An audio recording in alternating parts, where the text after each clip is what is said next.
We're gonna check to make sure that we're streaming on YouTube. Streaming on YouTube. That's what I wanna know. Nope, that's an ad. There we go. That sounds right. That sounds right. So now we're nope, dismiss. Now I hit the button. Do you know how many years? Okay, since you guys can't see the DM chat, uh, Shin just used a GIF of Bill O'Reilly when he screams, "Fuck it, we'll do it live." Do you know how many years I was watching that guy on TV because of my mom and didn't know it was him who does that? I was like, do you understand how unhinged this man is? Peak unhinged. But he's the best. He's the best they had at the time, I think. That meme, he has so many memes that have provided us such joy. Well, yo, the new Twitch app, please, please stop. No, take me to my stream. I don't want to watch Kai Cenat. Oh, when I streamed the other week, it was just kind of like, hey, I'd like to stream. And it was just like, do you? You don't have a channel for that. The whole, like, the mobile app's new idea that you should, when you boot up Twitch, you just want to watch some random famous person, and it's like full screen, takes up everything. Like, no, thank you. Listen, it happens. We're up and running. I made it. I made sure I hit go live both times. Listen, it's okay. We are set. We are ready. And Okami, if somebody's never seen this before, what would you tell them? I feel like we never give anybody potentially new a chance to know what the hell is going on. Yeah, we're not good at introductions. We're just not good. I realized for the first time today. Okay, I'm gonna give a shout out to a fellow streaming friend, Evil Crossover. He's been showing the pins that him and his family got in Cooperstown lately in his videos. And in the video today, he was trying to get Max and Eli, his sons, to like introduce themselves, and he was like, "I'm Evil Crossover, and here I have." And there was just like this, I'm gonna say like a 45-second pause, and I was like, okay, it's not just like friends who run into this. Like, even your family doesn't get it right. Mm-hmm. And it makes me feel better. Like, it makes me feel better.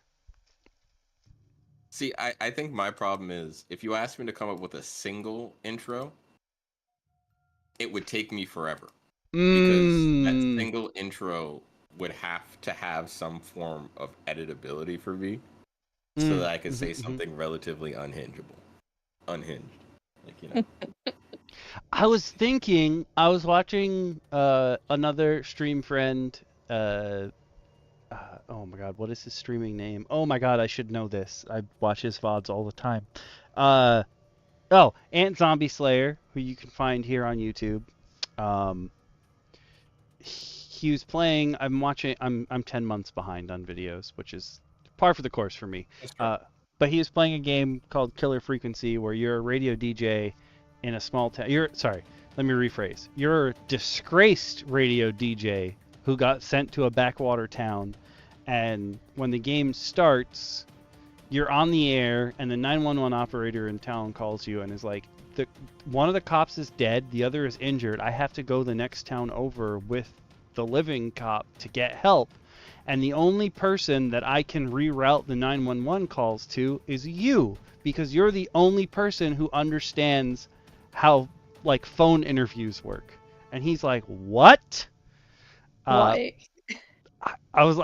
That's not something I would have thought of if I was in the 911 operator's shoes. No. No, super not how that works.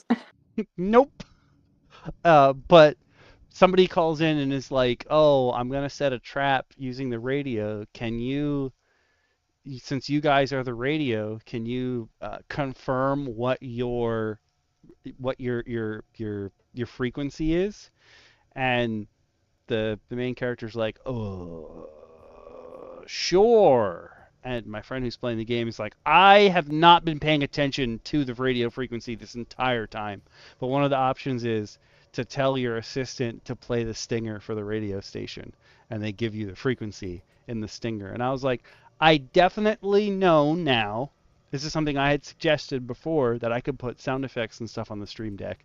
I've seen other people do it where it plays an audio file, and I'm like, we could make a stinger at some point and just boop. Oh my god, we can make a bunch of them, and each one is like a one-liner, but something like, help us help Okami not drink sludge. Like, only you can prevent Okami not drinking sludge. It's just a collection of it's like those terrible G.I. Joe PSA memes that they had.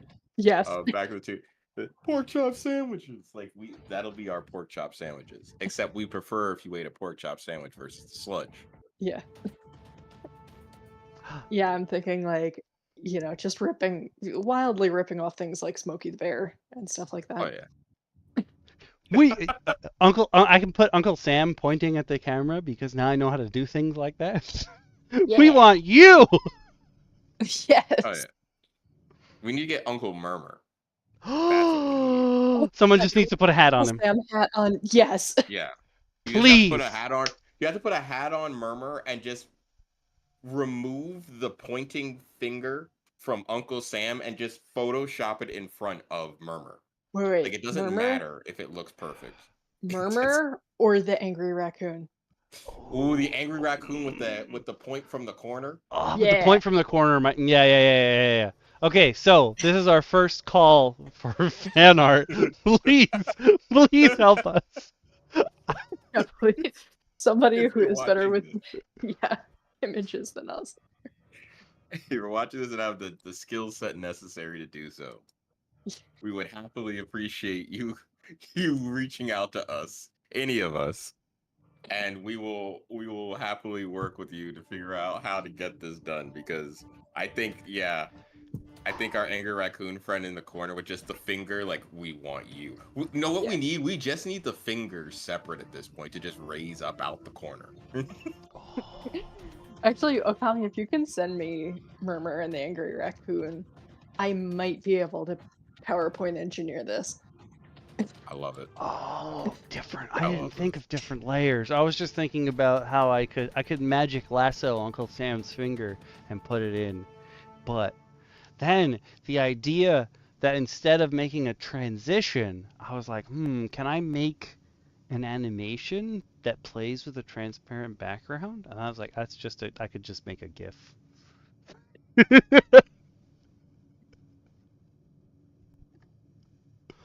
Oh, there's so many ideas. Oh, I like this would have made a better Patreon post than the one I put up today, which was just talking about if I did make an early bird club or early dog or early hunter club thing, like for people who are watching the videos members first. I was like, should I put it in my original plan was just keep everything in Okami and just make a new channel and a role for that. But I was like, maybe I should just start a different Discord that's just for this. The only problem is, as many of you know, because you're in multiple Discords with me, I only talk in Okami really.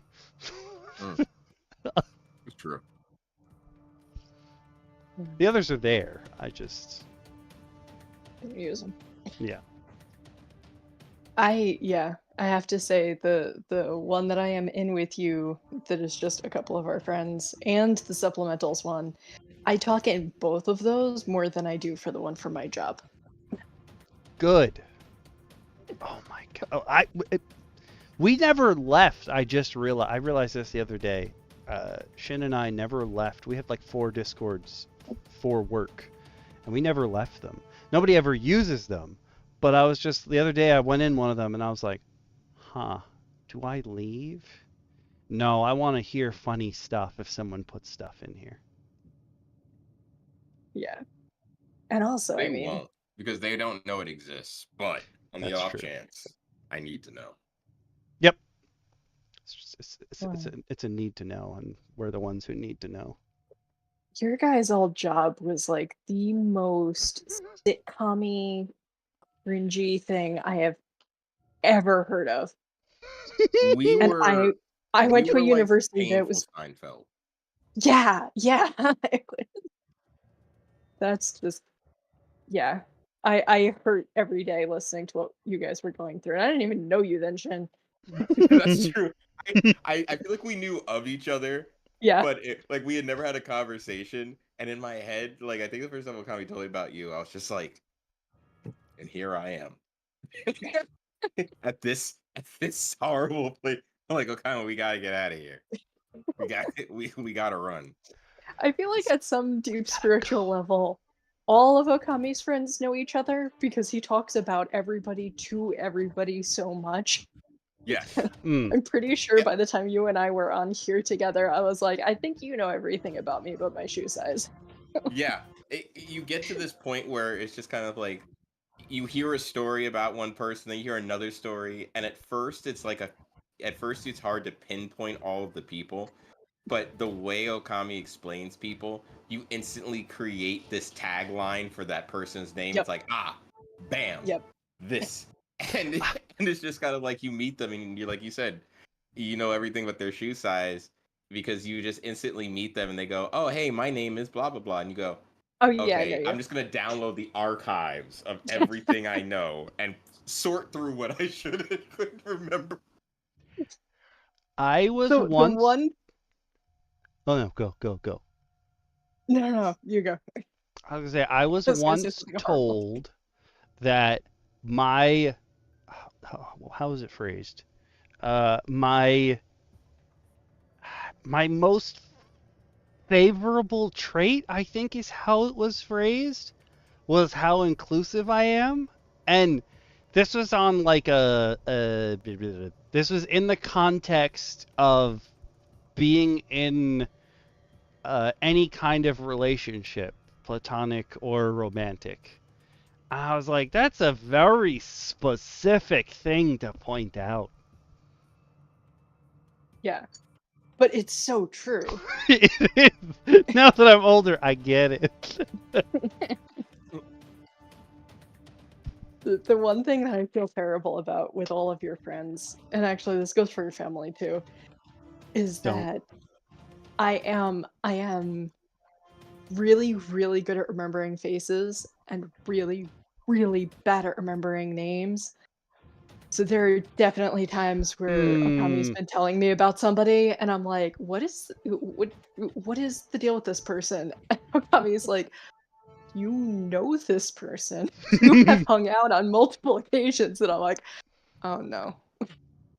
Can you show me a picture? It's true, that does happen. I've occasionally started to mix people and then had to quickly resort them because sometimes two people have a similar story or the way he'll start the story, I'll be like, okay, it's this one. It's this one. Oh, okay. Wait, no, correction. Let me reroute all these emotions from that person to this person. Okay, now I get it now. It's like, Yep. Now you guys and gals know more about me. And all my friends. I was gonna say that I got into an argument with Valley of Ageria, who's one of my two best friends in the whole world, when she was talking to her partner.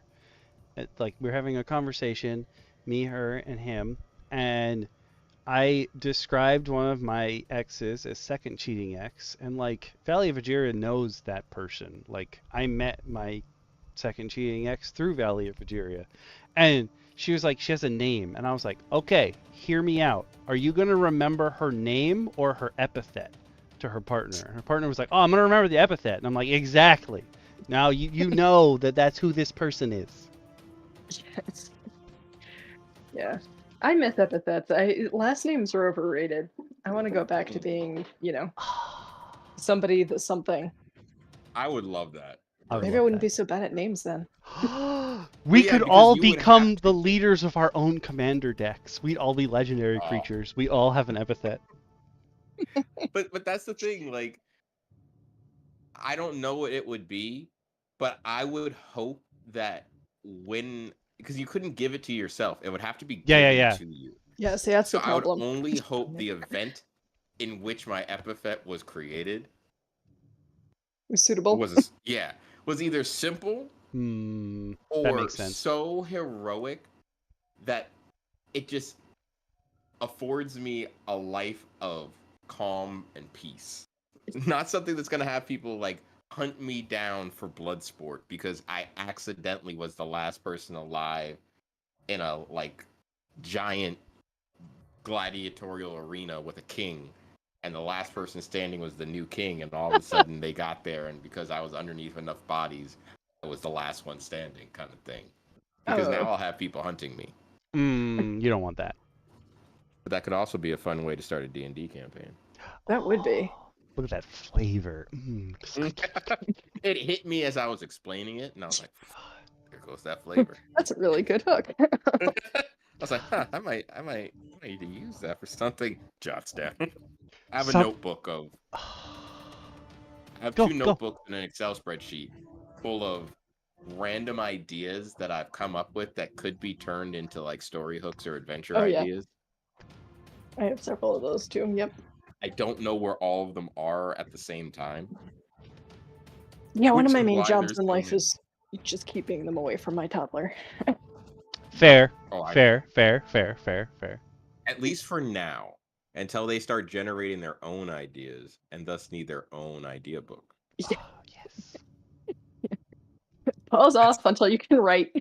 If you get through the second grade, we can talk. Till then. One of their favorite first books ever was the ABCs in D&D. To start them off right. I didn't realize that like the so I bought all the Young Adventurers collection books, which are like they're supposed to be like essentially baby's first, but really child's first introduction to D&D. And I thought that before I got them that like they were I don't know, like just bare bones essentials, like abstracts of what the stuff is, but they really do teach you how to play. And I didn't realize that so much of it is like this is how you play the game, like this is what you're doing. So I just ignored all those parts and I read to my niece while she was here last time. I was reading her the sections that they like made up a random character for, or they talk about a character in lore. And I read out those sections and I was doing it in their voices and stuff. And at the end, before my niece went home, she was like, next time I come over, can we play D&D? And like, you know when you're so excited words don't come out, but you're vibrating? I was just like, yes! I think in a similar, less cutesy fashion, but similar kind of wonder fashion from the adult end, one of the big things that I found trending on TikTok, my partner sent it to me, and she had sent it to me in a way that I was like, what is this? And as I'm watching it, it's Jon Bernthal, the guy who played the Punisher in the Netflix series. I'm blanking on her name. Deborah Ann Woll. Yeah, Deborah Ann Woll, who played Karen on the show and is a famous actress in her own right. She's explaining, she's a very famous person for playing D&D on Matt Mercer's channel and Dimension 20 and other things like that. She's kind of been known for a bit now. And she has credits in some of the actual official WotC books, too. She does. She's written some of the adventures. Big shout out to her. If she ever wants to guest star on here, we'd love it. You know, if people want to help put that in the universe, I'm just saying. But but she's explaining to him, and he goes, yeah, you play that Dungeons and Dragons thing. Jon Bernthal, the tough guy on his podcast. He's like, what is it? And she's like, do you want to play? And so instead of explaining to him, she says, do you want to play? And Genius. I'll put the clip in our DM chat, and if I can, I'll have Okami maybe post it in like a link comment or something like that if no one has seen it. It's no real sponsorships or anything like that, but it's interesting to see the way that she gives him a scenario of, you're in the forest, she gives him a character, just an archetype. She gives him a bow, a sword, she makes him tough, pretty much a fighter. Doesn't explain to him that he's a fighter or a ranger or anything like that. Doesn't give him any class or anything. And drops him in a setting. And you watch John Bernthal actually start physically acting out what he would do in the situation, almost instinctively. Even though earlier on he kind of goes, "Oh yeah, silly, you're just playing around with the sky," and it's kind of like getting sucked in. You get sucked in, but from a child level, I think even as adults, it attacks that idea of fantasy for us that just makes us want to go, "I want to try this out. I want to do this," even if you've never played Dungeons and Dragons before. If someone approached you with it in a way that didn't explicitly say it was Dungeons and Dragons. It's the what if scenarios. Hey man, what would you do if a bear was coming at you? And you had all you had was a sword and a shield. What would you do, man? That's D&D, folks. Like that's that. D&D. That it's such a it's such a small clip from like all the things that he's done on John Bernthal's podcast, but like the genius level play of not explaining the game, just saying, "Do you want to play?" And like just being like, "Hey, you have some furs on, you've got a bow on your back, you're in the woods, you hear a crunch behind the tree line. What do you do?" Like she just goes in, and I was like, I've never like the idea that you can just be like, "We're just going to play. I don't need to explain anything to you. Don't look at that character sheet right now. You don't need it for anything. You just go." Like, genius.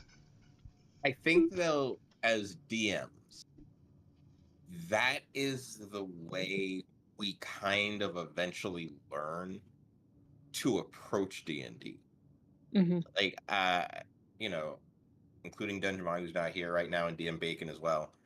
All of us in the round table here have moved into our own worlds in D&D, even if we're still borrowing pieces from the official WotC or various homebrews, anything of that nature. We've all moved into the realm of DMing from playing, and we kind of have to learn that the best way to hook someone, I've learned, even if like I meet people randomly like at different events that I'll go to, and eventually D&D will come up, and someone else will say like, "Oh, I don't get it, man. Like I don't even know what I would be if I played."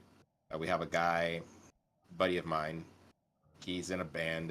My buddy of mine who's in his band. He'd never played before, and he's in this new campaign that I'm in.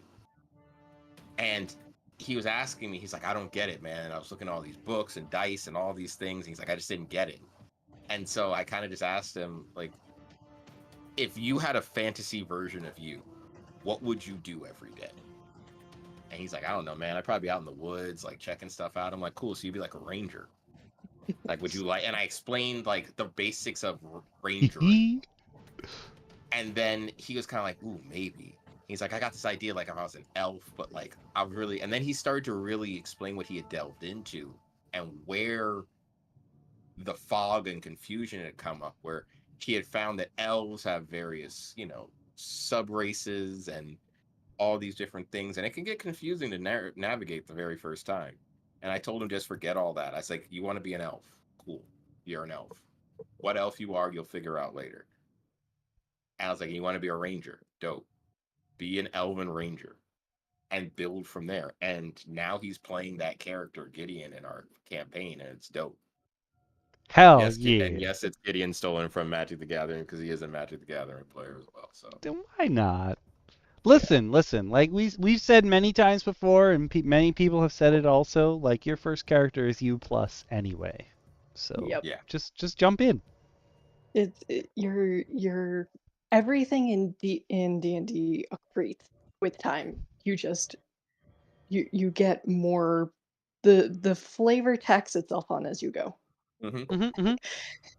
That's part of why I think that a lot of the changes that they've made that we've been reviewing are so detrimental, because that when you're new, you need those training wheels. You need that background lore to give you a basis. You don't need to come up with everything from scratch yourself. You need the training wheel. Yeah. So removing those is going to raise the difficulty level for people trying to enter the game so much. I definitely have to agree with you that I think in a lot of ways it does harm a new player who is trying to find exactly what they're looking for. Yeah. But I think that the biggest thing that I've kind of gained from the past 3 episodes of us going through the 2024-2014 changes and stuff like that is that older DMs, and this is a call out to even if you guys haven't DM'd and you're watching this and you want to DM in the future,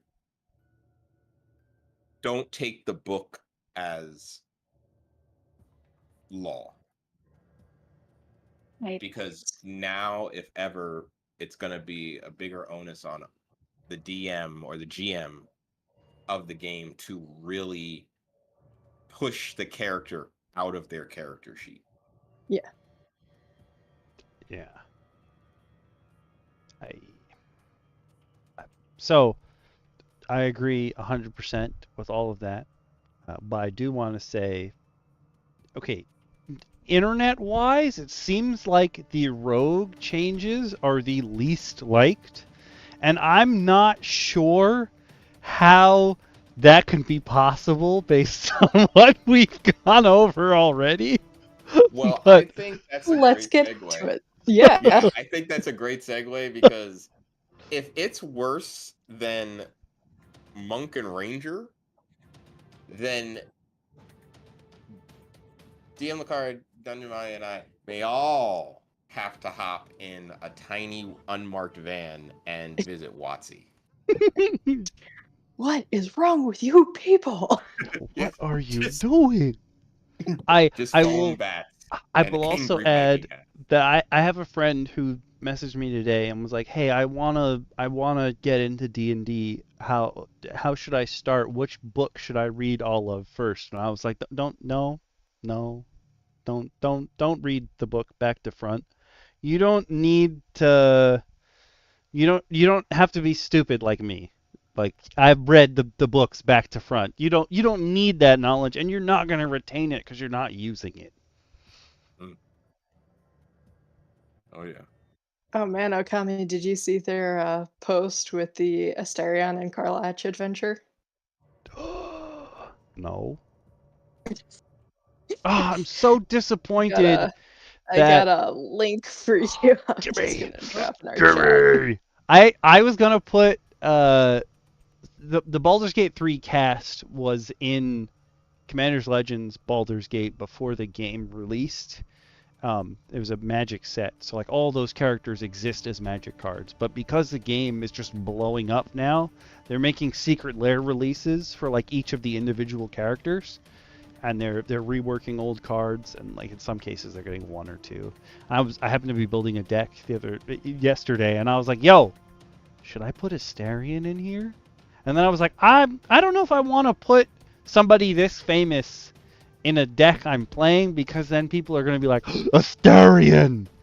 I can't kill him. I love him. And I'm like, yeah, I don't, no, I'll just push it aside. But Secret Lair for Karlach goes live tomorrow, and I'm upset that I won't be there to get it, because you just, the way the Secret Lairs are done now, they've already printed everything, so it's first come, first serve, and the scalpers are in there way faster than anybody else. So I know it'll be sold out by the time I come home. Oh. Also, sorry, did not know it was Karlach. Clearly not a Baldur's Gate person. That's fine. That is my fiery muscle mommy. No one could give better hugs than Karlach. They are always warm. Yeah, that's why when I saw that, I was like, oh, wait. Like, this is also, I just... wow. Okay, I'm gonna stop sidetracking us. Sorry. No. We like being sidetracked. Oh, speaking of links, I'm going to throw up. Oh, I actually already posted in our chat. I just forgot to hit enter. Whoops. Thank you. Yeah, I was trying to... If you're following us on YouTube, you can look in the description below. Also, hey Grimbo, you can look in the description below for the link for Rogue if you want to follow along with us. We are again going to skip the video because ain't nobody got time to be disappointed for 30 minutes. But I'm gonna post the link on Twitch. Being disappointed. Yeah, it's more fun. It's much more entertaining. It's much more entertaining. If you're on Twitch, I posted the link and pinned it for the next 30 minutes, so you won't miss out. Grimbo saying people don't like playing paladins. I love playing paladins. Paladins are fun, folks. Well, you know what's coming next. You've brought this upon yourself. People don't like playing paladins when their dump stat is Constitution. Oh, yeah. Said it. Said it. Has he already left the chat? he said it and he knew felt what was it. coming. He's like, I gotta go. He's like, I gotta get out of here. But what do we have for the rogue that's gonna make us upset? Let's finally delve into this. And this looks like the first thing they got is weapon mastery. Okay, everyone's got weapon mastery. That's fine. Cool, babe. And they're making Thieves' Cant a class feature versus just saying no. You speak it. Thieves' Cant now also grants an additional language proficiency. Oh, so you learn a new... Okay, so like, this is almost no one uses Thieves' Cant the way that it is technically supposed to be, because it is incredibly difficult to do so. You're supposed to be speaking in a cipher that only other lowlifes understand. There's no written component. Yeah, there's no written component. You're just speaking in a cipher, and if you read the books back to front, when you speak in Thieves' Cant, it takes people longer to understand you because they have to run the cipher through their head. Nobody does it that way because that is too difficult. Stupid. Yeah. It's like if you've got a code language, people know how to speak it. They either know how to speak it or they don't.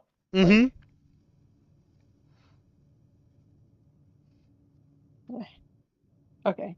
But it gives you another language. I think that makes sense. Most people that like have a background like a rogue probably speak more than one language. I mean, let's face it. Basically everybody except Americans speak more than one language. It's true. It's so true. One thing that they haven't mentioned here, because we haven't gotten to that yet, but when we get over to, I think it's part of backgrounds and feats now, when you're making your character, with the 2024 books, there's only 6 languages that you can learn by default. All the other languages are now classified as exotic, and you're not supposed to start a character with them, which really limits what you can do in the game. They're really pushing. They've made Azamar a core race. You can't start out speaking Celestial? Oh my god. You just have no connection to the ability to speak literally the plane that you're from. Yeah. Oh my god. You're from the Celestial plane, can't figure out anything about it. Oh my god. I mean, I played a dwarf that ended up like that, but that...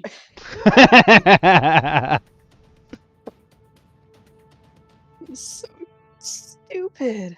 All right. Let's not. Yeah, that's technically not a bad thing for rogues. It's just a bad thing for your ROLE play in general. All right, rogue subclass. I can't even see anything yet, but somebody with glowing eyes. What the hell did they do? Oh, that is because they want to add more psychic things, because for some reason they've only 10 years later they've figured out that players missed psychic abilities, so they're trying to fit psychic abilities into things, and one of them is the rogues are getting Soul Knife as one of their 4 subclasses. Ah, the Soul Knife. I'm not against that. I'm okay with it. But if you play a goblin and you're psychic and you are not blue, I'm gonna be so mad. I'm gonna be a pink goblin just to spite you. Okay, pink is fine because Grim can definitely attest to this. For some reason, psychic abilities are almost always colored pink in American comics. Games, comics, psionic energy of some sort is either purple or pink. Well, occasionally they take it's that blue. from. No, they take that from like Ayurvedic stuff, ancient Indian mythology, the chakras and whatnot. The mental ones are always purple and blue. Oh, we learned something new today. See, that's how flavor gets shared. shared spice. Oh, it came from India too. What? The spice, it came from India too. I hate it. That was great. But kind of looking at the subclasses for Rogue again, I don't really understand, and this is me skipping ahead. I don't understand Thief. I've never understood the Thief. Because the Rogue is a thief. Yeah. Yeah. Also, how is Thief? I mean, if you're doing magic, isn't that Arcane Trickster? And they can activate magic. Okay, again, that's not even. Well, I guess technically maybe that's a rules as written thing where you can only some items will say like, oh, you can only use this if you have the ability to cast another spell, or you can only activate this if you have the ability to cast another spell. But again, if your DM is a agreeable person, they're not going to give magic items to the party and be like, hey, Marshall, none for you, get out. Yeah. And the Thief really looks to kind of play around the idea, like they're saying it gives you additional attunement slot.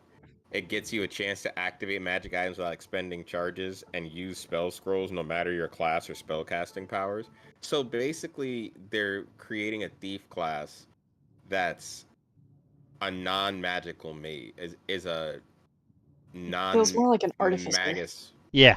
Yeah. Yeah. Like, so, I feel like the only person who should have additional things that you can attune to should be an artificer. And the person who can activate magic items without expending charges, who's the only person who's going to spend their time studying that magic item? The artificer. An artificer. Yeah. I don't understand why this Thief.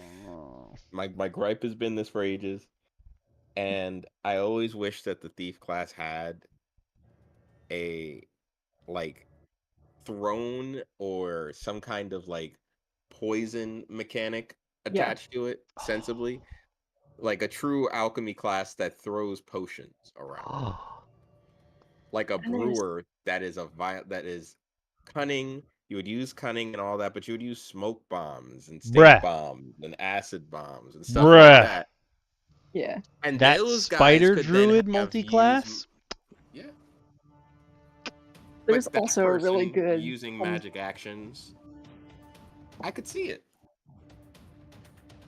I could see that guy using, use magic device and having an additional attunement slot. I'd like that. I don't want too much. It is my curse in this one. Soul Knife you mentioned though before, but Arcane Trickster.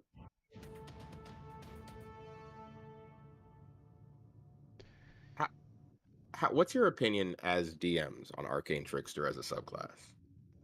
I'm kind of curious. Okay, so like all these abilities that they're saying are like inherent to Thief and what have you, they fit like Arcane Trickster's whole thing is like, I'm gonna make sure that I disarm these traps without getting anywhere near them, because I'm a smart dude or lady, or anything in between. Maybe I'm an ooze. I don't know. You're using your mage hand. You're doing it with your mind from far away, because you're a smarty pants. Like, you should give those, oh, I can use this magic item without it making an expend a charge. That should be Arcane Trickster's trick. Like, yo, I found a way to circumvent the magic circuit if I draw a line in between here and there.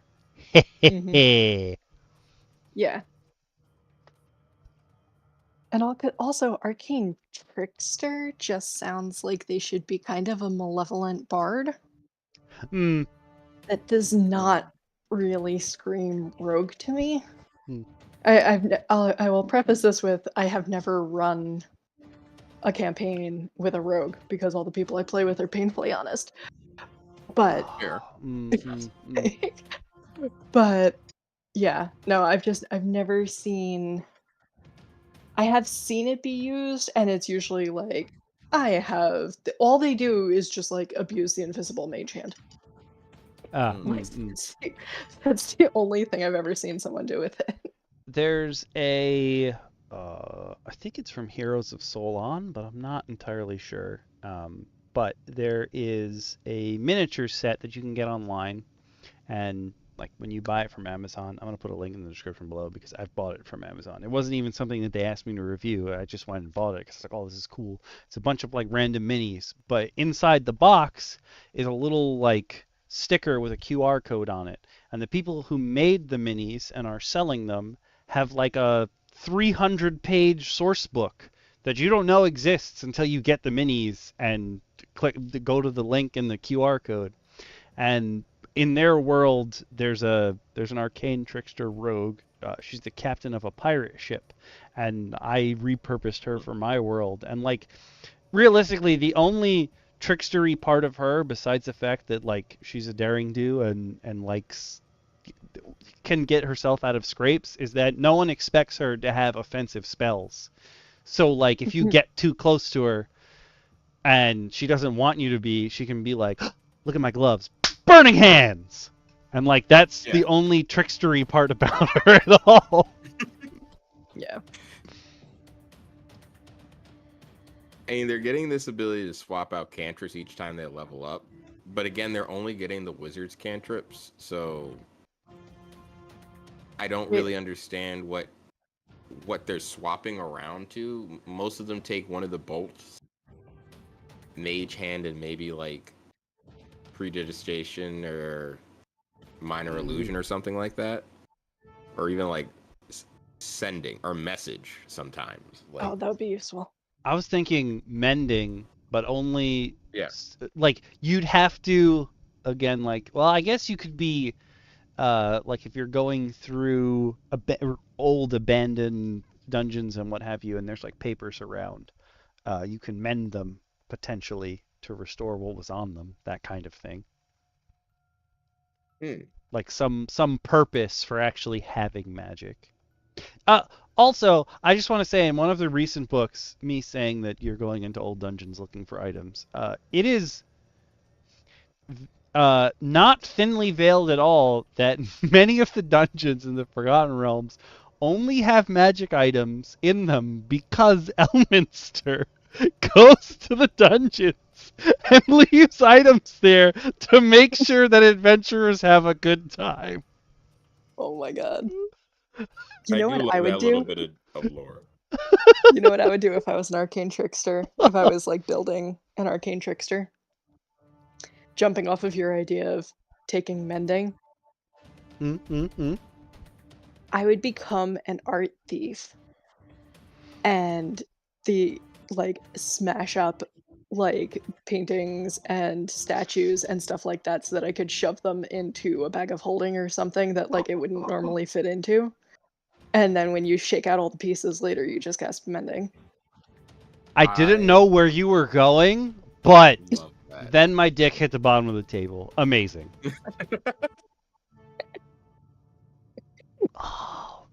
Oh, that's good stuff. Look at that flavor. Flavor you can only get here. At the Roundtable with DMs. Here on the High Roll Comedy Channel. Come in, join us. I was about to say the water's fine. I don't know why. We have cookies? It's slightly less creepy. Fair. We have snacks bought in this year of 2024. It's true. Some of them. We promise they didn't come out of Okami's freezer. Yeah, it's true. We promise. Some of them.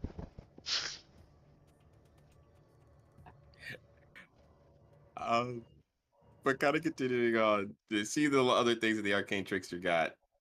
Versatile Trickster has been changed, so you get the option to trip someone as a cunning strike. I guess trip is a thing now? You can't see my eyes, but I'm rolling them because, again, if your DM's like a normal, nice person, if you have like, multi-attack, they'll let you do other things for those attack options. And trip kind of is one of those options. Like you can push someone down. Though to be fair, rogues don't get multi-attack, so I guess this makes sense for them.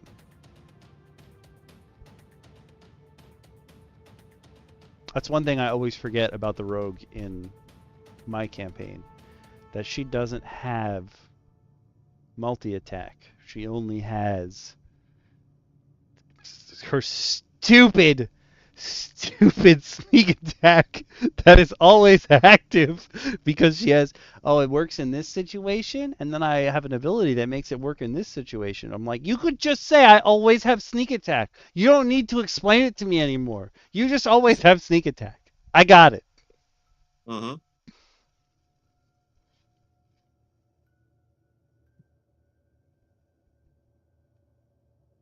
I also don't know. Okay, assassin, you can more easily trigger assassinate and death strike. Why are those not the same thing? Because we needed to give you more things. So we said you can assassinate something and it's dead, or you can hit it with a death strike and it's gonna die. See, it's not the same because the actions are in different tenses. Do we know functionally what the difference is between these two? Let's see. I'm about to find out. Assassinate is a third level ability, and you're at your deadliest when you get to drop on enemies. You have advantage on attack rolls against any creature that hasn't taken a turn in combat yet. In addition, any score you hit against a creature that is surprised is a critical hit. And then 14 levels later, you get Death Strike. Oh. You become a master of instant death. Oh. When you attack and hit a creature that is surprised, it must make a Constitution saving throw. DC 8 plus your Dex mod plus your proficiency bonus. So, at best, they have to beat an 18. On a failed save, double the damage of your attack against the creature. Oh, no, wait, they're rogues, so isn't their proficiency bonus doubled? Or is that somebody else? No, I think you're right.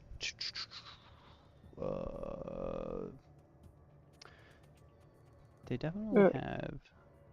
Maybe not. What happens if they fail the save? On a failed save, double the damage of your attack against the creature. So that could absolutely end up being worse than it being a critical hit. Yeah. Well, I guess Okay, so that should be fixed. So far, I feel like it seems okay. Yeah, I mean, okay. Assassinate now deals extra damage equal to your rogue level, which means that it's guaranteed that damage. instead of rolling and, oh crap, I got a 1. Yeah. Yeah, because you can get a 2. Right. I run the chaos in my games where I do crits.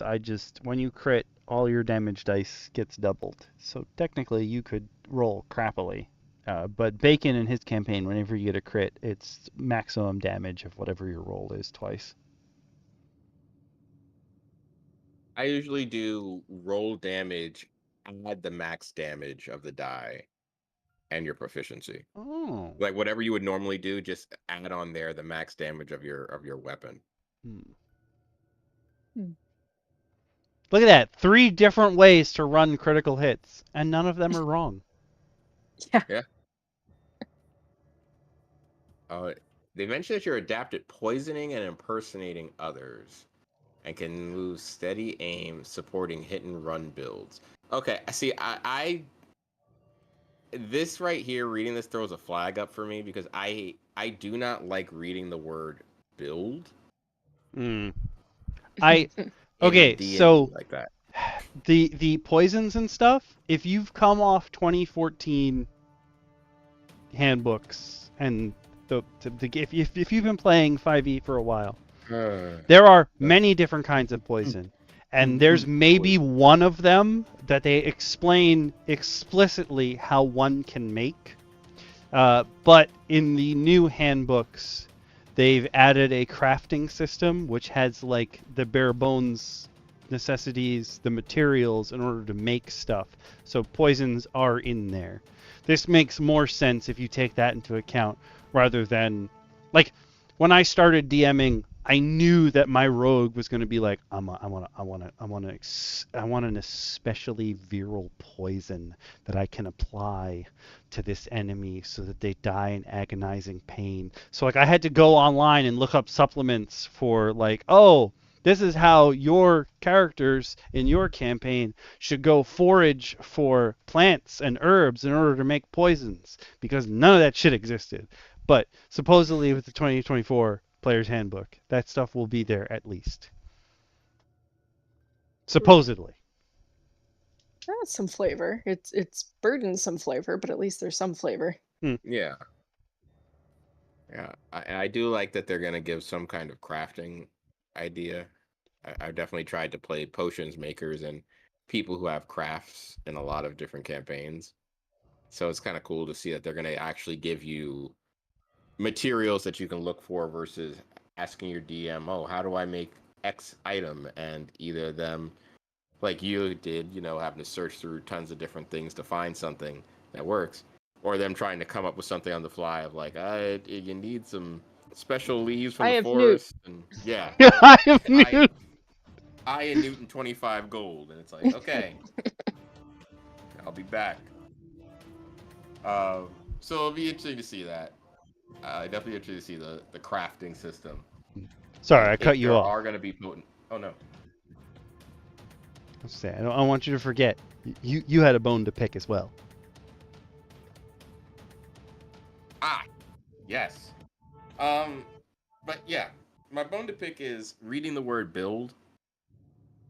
Only because, as it stands, there is no best way to build a character. The best way to build your character is the way you want your character built. Now, there are people who are, if you're a person who prefers to min-max, yes. People have done the numbers. People have figured out the most optimal ways to do things. And if you want a spreadsheet of how to build the perfect character, you can find them. However, I can tell you as a DM, the likelihood of you getting that idealized character in one of my games is slim to none, because there are going to be things that are going to shape your character that if you choose to not adapt to, you're gonna die. And that's why I don't like builds, because builds say you are like, we've run the numbers and this is the absolute best way to play the character. It's very ROLL play and not ROLE play. Yeah.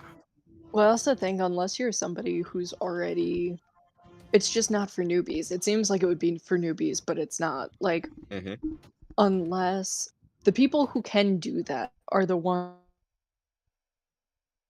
with fleshing out the personality of their character. That they're like, I'm just gonna min-max this, but like they know how they're going to ROLE play that person.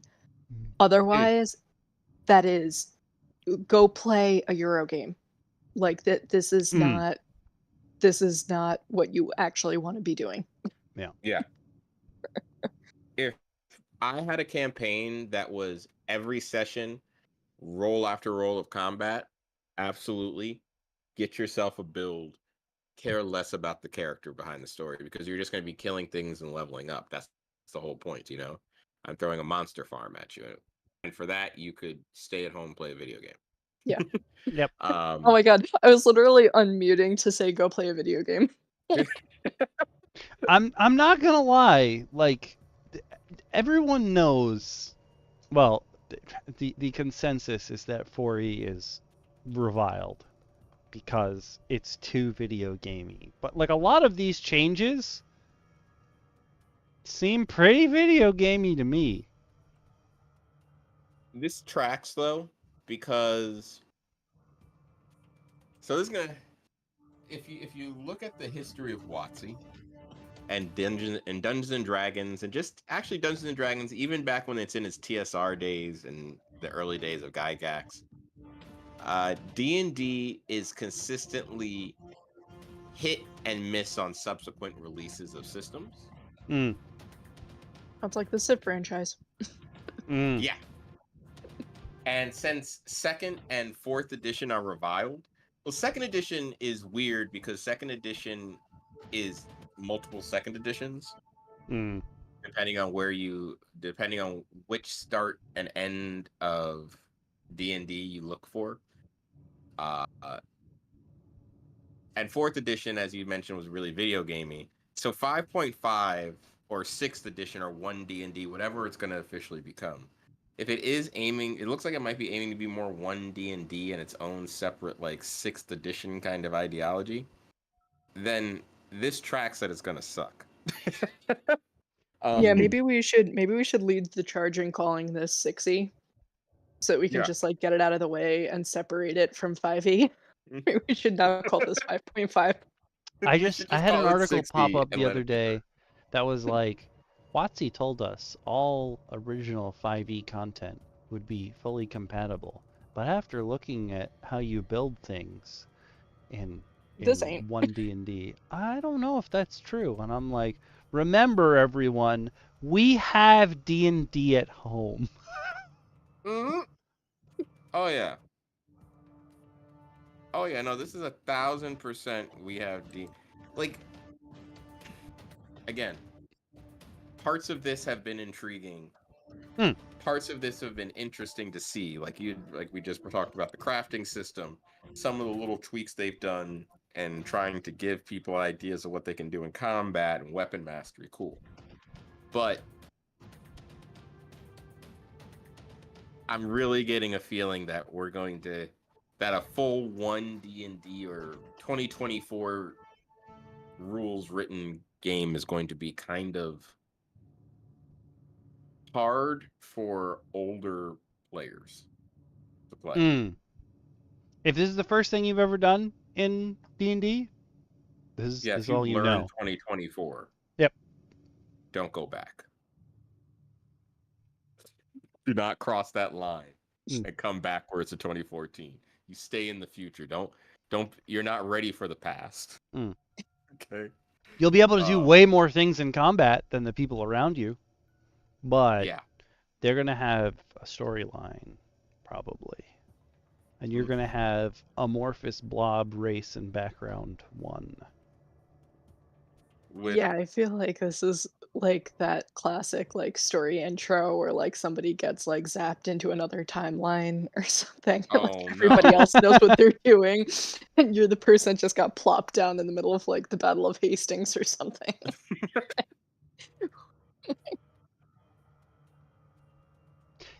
my friend that I was talking to that said like, oh, should I just read a book? And I was like, no.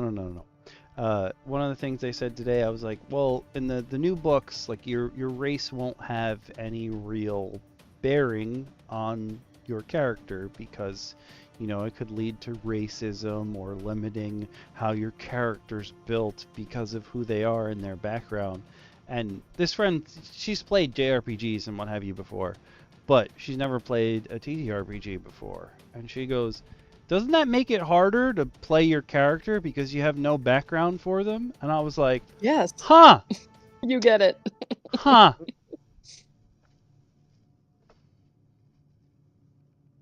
Even people who have never played this game understand why this hurts. Yeah. As you had mentioned early on, though, the Soul Knife seems to be pretty normal. It's just psychic damage additions, and we talked about the Thief already. And you can throw them now, which is that specific ability was like, I guess you could say, play tested in Phandelver and below. The the mind goblins that have soul knives could throw them. And they were like, oh, people like this. And I was like, yeah, generally people like having a ranged attack as well.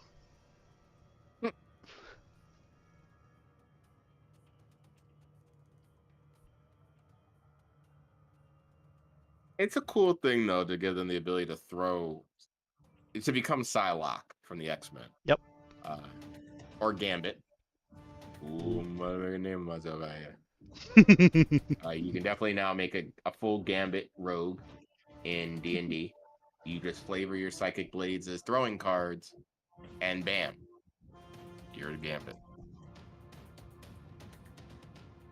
It looks like, though, the other thing you get at level 3 is steady aim. It's a standard feature. Both my rogue has it, and then well, not my rogue. The rogue in my campaign uses steady aim, but there's also a feature somewhat like it for the ranger. That's kind of the same idea, where they stand. Okay. So if you read the short one, oh no, it's not this one. There was another one before. They said you could. I swear I read here that you can move after your steady aim, which is hilarious because steady aim as a feature is literally stand still, you have advantage on your next shot. But now they can move. Yeah. I'm like, so maybe change the title to, I don't know, Hold Your Breath or something? I don't know.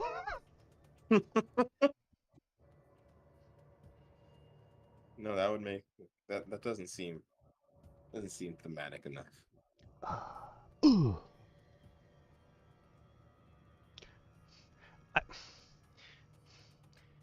The last one we looked at, the person who wrote the article kept giving us their opinion. I don't know if you want to call something with this new class the most exciting new tool in their kit.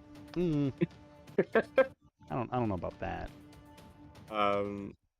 They mentioned that it offers utilizing sneak attack to cripple enemies. So it looks like at level 5 now we get to see where poison and all these other things, essentially a lot of the skills I think that we saw in Baldur's Gate amplified or kind of redone. I think they playtest a little bit in there too in Baldur's Gate 3. But at the 5th level, you can now choose to actually use your poisoner's kit.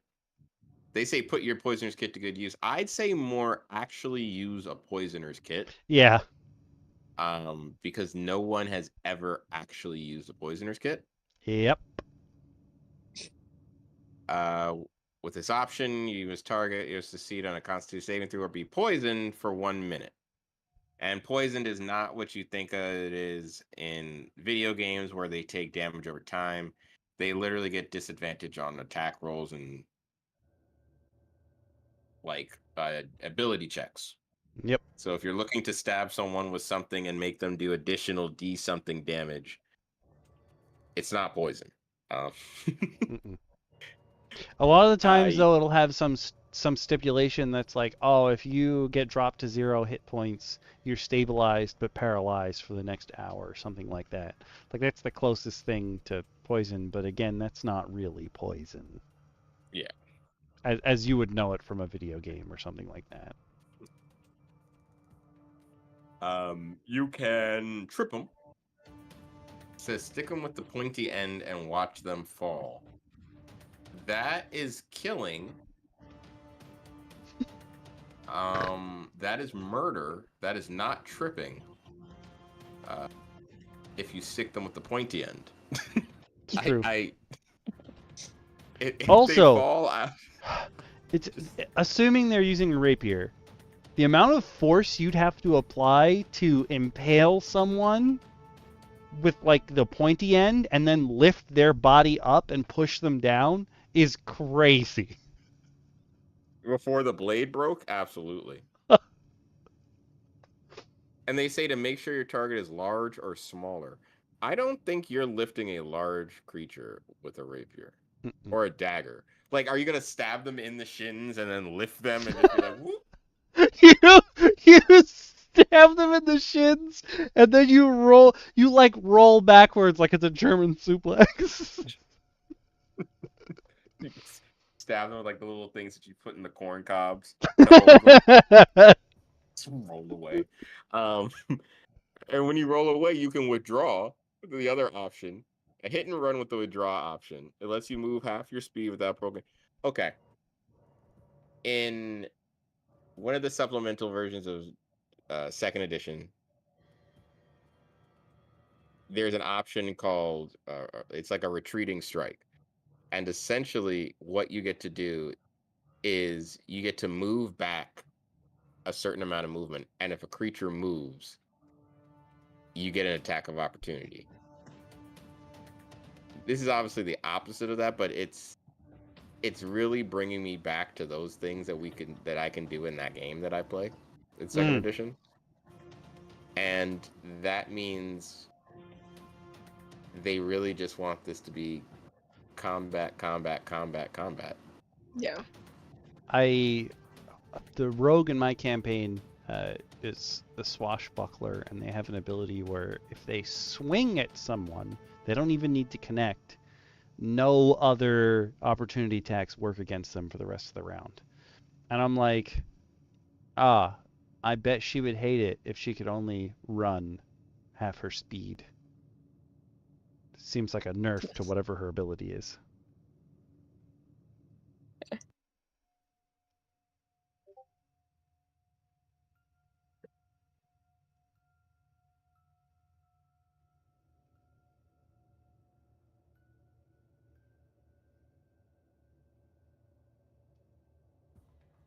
I get reliable talent at...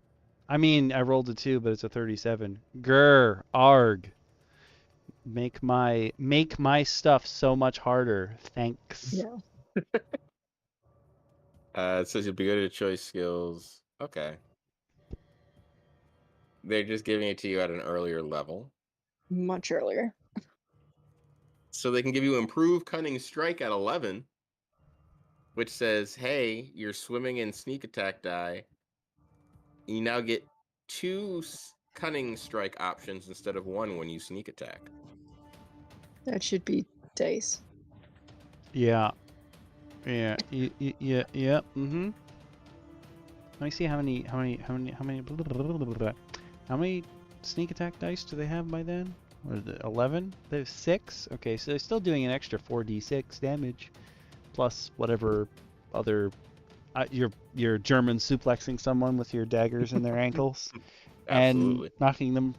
Oh no, that one was prone. I guess you're also poisoning them with it, I guess. No, you're tripping, you're poisoning their ankles and then rolling away. Gotta go! You're too slow. 14. You get devious strikes. It expands the number of things you can do. And I see now that it's going to cost you a chunk of your D6s to do.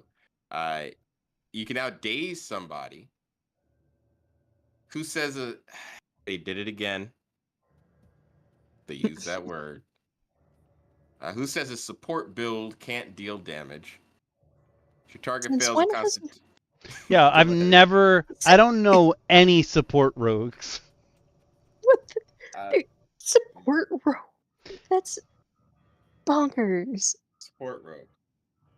They've been using their poisoner's kit the entire campaign in order to... Homeopathically. Homeopathically.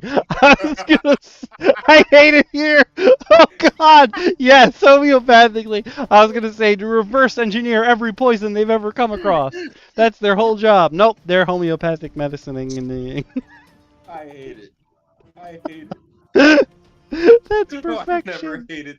I was drinking water at the same time you said that. And I'm dying on the... No, it's okay. This is the way I want to be taken out. Talking about D&D. It's a good way to go. The homeopathic rogue will use daze. If your target fails a con save, they'll only get to move or take an action. Oh, you apply slow, like from a stone golem. Cool. You can knock them out. You can render them unconscious. You bonk them on the head.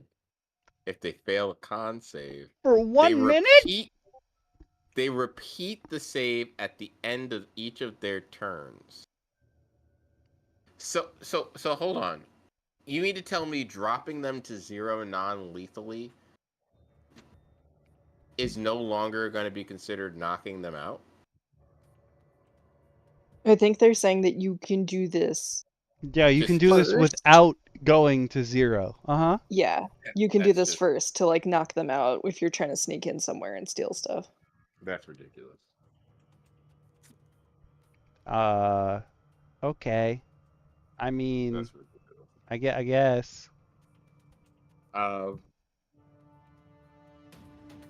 and of course, the most necessary rogue skill, you can obscure. Why slink into the shadow when you could just blind your target? Pocket sand! Yes, pocket sand. You can Dale Gribble pocket sand. That would be the only way I would allow someone to use the character sheet. Okay, this is a win. This is a win. If your rogue doesn't, if you don't say I go for a sneak attack and as a devious, I'm going to use devious strikes to throw pocket sand in their eyes. You can't utilize this feature in my campaign. It's the only way. Oh, it's amazing. It seems also they've gotten rid of blind sense at 14. I didn't. Which was... Yeah, I'm looking it up. You're aware of the location of any hidden or invisible creature within 10 feet of you. Interesting. I didn't know they could do that, but I've also never seen a rogue at 14, so... Yeah. Apparently they no longer will be able to know where invisible things are. They now get, instead of 15, slippery mind. Your rogue is cunning, not in tongue, just in tongue, but in mind. You gain proficiency in wisdom and charisma saving throws instead of just wisdom. I mean, for most rogues, you probably... I guess not. You're probably not using those stats, so it's probably a pretty big boost. Yeah. Well, they get weird, like, deception bonuses, because they don't really do persuasion. True. Yeah, I was gonna say, charisma, they do use a bunch. Yeah, it's not so much a dump stat. That's usually strength for them. Yeah. Or if you're not going like the... No, I think even if you're not going the arcane trickster route, usually you'll still take like a bit of intelligence to boost some of your skills. I was thinking, why not intelligence? Because of arcane trickster, but I guess they're probably more wise. Yeah, than than intelligent anyway. Yeah, I think I'm gonna sell Arcane Trickster as, do you want to be an artificer, but only to fuck around and find out? Like, that's how I'm gonna sell Arcane Trickster from now on. Well, actually, if you're using 2024, you just ask them, hey, do you want to be an arcane? How do you want to be an artificer? In theory or in practice? Because boy, do I have two subclasses of rogue for you. And it looks like the last thing they're gonna get is this. Oh no, not the last thing. Two other things. It looks like they get an epic boon at 19. They say the boon of the night spirit, which, while in dim, light, or darkness, you have resistance to all damage except psychic and radiant, and as a bonus action, you gain the invisible condition. That is very strong. Yeah. What if you just always jump into puddles of magical darkness? What if you just constantly stand behind a character that's taller than you? You're completely there's dim light. It's true. To the eye of everybody else. So I think you just go invisible, and then no one can hit you except the psychic and radiant. So basically, if that's what one of my players chose, oh well, I guess we're only fighting celestials and ghosts now. Oh, what is that? A great old one? That's crazy. Wonder where that came from. And the capstone ability, which is rare. We don't see a lot of. I haven't seen a lot of these level 20 abilities. Most of them have been the epic boons, but the rogue capstone got, as they say, 2 upgrades. You can use stroke of luck on saving throws, and when you fail a D20 test. What's a D20 test? Oh, that's what they're calling anytime you roll a D20 now. What happened to... Ooh. You didn't think you were going to take a Regents today, did you? Watsy, what are you doing? A D20 test. You just turn into a 20. Yep. I've never seen a max level rogue, but the fact that all I'm imagining is that this one rogue runs out, like basically intentionally fails, gets his crit, goes to sleep, like snuggles up to the warlock, and is like, meow, meow, meow, meow, meow, meow, meow, meow. And then an hour later, they get up and do the same shit again, and then they both take another nap. Mm-hmm.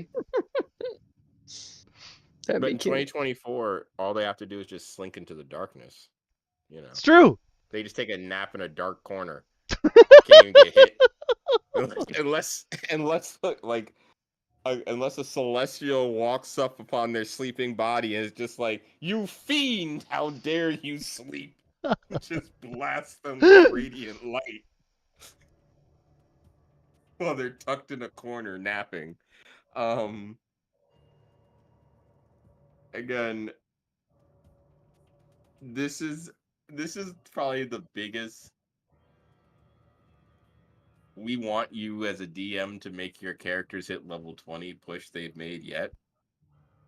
Because what rogue would see this level 20 capstone ability and not want to get to it? Yeah.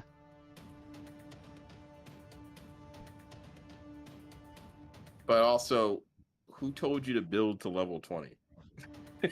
That's because these 2024 characters, they're expecting you to play from like levels 1 to 30 and have 30 scores for all of your abilities. No, that's too much to... Do you know how hard it is to manage a player who doesn't manage their bonuses? Bruh, don't get me started. And you want to give them more? No. I've got to say, from From childhood to now, I have known one person who played a campaign from level 1 to 20. Damn. How long did it take them to reach level 20? I'm curious. If I remember correctly, it was like 4 years of playing at least once a week. Oh, I was gonna say my campaign. 200 sessions. You know what? That's a lot. If you figure 200, like around 2, it's actually more than that. But it's like 208 sessions, I think, is it? Yeah, it'd be 208 sessions if they played guaranteed once a week, every week. If you figure it's 3 hours. So they've played like a lifetime's worth of D&D. To hit level 20. That was one of her first campaigns. I gotta do some math. Like, that's impressive. And that's super, like, that's super dope. But that's also a dedicated DM. Well, we were kids. And also, I'm 99% sure it was 3.5. Oh, okay. That tracks. That tracks. 3.5 will get you to level 20 like it's a blink. Yeah. Like, hey, start prestiging. Become a half angel elf cleric. What? Or? Oh no. I just took I did if we say that they did 3-hour sessions for 4 years, it's like 624 hours, and I was like, let me take my campaign that's also been going for 4 years. I was like, I'll put in a conservative estimate of 10-hour sessions. Very conservative estimate. I think we're at like 35, but I just put in 30. I'm like, oh, goody, we're halfway there in hours, but my players are only level 7. No, one's 5, one's 8, and then everyone else is 7. They'll figure it out. I believe in them. I know that doesn't sound very convincing, but I believe in them. They can do it. They will die soon. They will. They absolutely will. No, you guys won't. Oh, 2 of them are in the chat. What's up, y'all? Oh, no, you traded places with Grim? He probably left when we talked about Con being dump stat. I won't sugarcoat that. Yes. But you know what else I won't sugarcoat? The fact that if you're here and you've been enjoying this content, then it's time for another random impromptu moment where we tell you to do all the cool things that make Okami's channel more popular. Subscribing to the Patreons and the YouTube subscriptions, if you can, is great. But if you can't, like, comment, subscribe, share with your friends, give it the thumbs up, drop it in your favorite Discords where you guys talk about D&D, even if you find a cool clip that you like. Because Okami needs underwear and Funyuns. Underwears. Not together. We promise we'll make them keep them separate. No. But no. And not Funyun underwear. Like, we're getting him regular briefs and stuff. Get your minds out of the gutter, watchers. Yeah. Everyone knows that you'll never see my naked ass ever, so don't worry about that. I will definitely be wearing pants. I realize, like, as you guys are talking, I'm showing the Patreon and then like the membership pages, and then I was like gesturing like Vanna White to the screen, and I was like, well, I'm not on camera. I don't need to. Whoops. Listen, it's okay. Because, like we said, if you can, help. I just imagine you as Vanna White. Yeah, that hurt. I can do it. I can touch the corner of a TV screen. It's fine. Hit the buttons. Do the thing. If you have money, make the buttons give him money. If you don't have money, just hit the buttons that subscribe, and that also gets him money. So you get to feel good either way. That's going to be a stinger. We're going to make that a stinger. I guarantee it. Listen. Hit the buttons. Hit the buttons if you have money. Hit the other buttons. If you have money. If you don't have money, just click some buttons. Right. Please. Click on buttons. Or the sludge is coming back into Okami's diet, and we can't have that. Yeah, he already has the digestive tract of a soggy pile of cardboard, so please help us help him. It's been in the New York City rain for ages. That's some old bum cardboard intestines. Please help us help Okami.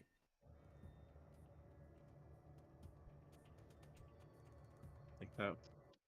Oh, I didn't show the repository. That's the only thing I haven't shown yet. But there was information up on the screen before. I'm in the D&D overhaul, which you will get access to at the respected hunter and no, sorry. I'm gonna make words one day. At the member of the pack and above tiers. Ha ha! I'm learning. But you can add your own musical ambiance to your sessions using my list. There you go. But you only get if you click buttons. So please listen to DM Lacara. Click all the buttons. Broke or not. It's just different buttons. Yeah. It's true. Same line, different purpose. Same value. I don't know how loud this song's going to be, but I think this is a good one to put for Sorcerer. Alternatively. What the hell? Oh no, where is it? Alternatively, this starts off sadder than the rest of the song, but I think alternatively, we should go with lifestyles of the rich and devoid of compassion, because stereotypically, sorcerers think they're better than everyone else because they were just born with magic. Yep, not gonna be snobby about this one because I love playing sorcerers. Here we go. Here's pretty snobby. Well, then I think this might be really fun. I've never played a sorcerer, so this might be really interesting to see. I want to see your take on this, DM Lacara. They're so much fun, especially if you play wild magic. I do like some wild magic. He's done many a wild magic thing. I don't think you've ever had a situation as bad as Snips because you came up with your own table. But yeah, I did. Oh no.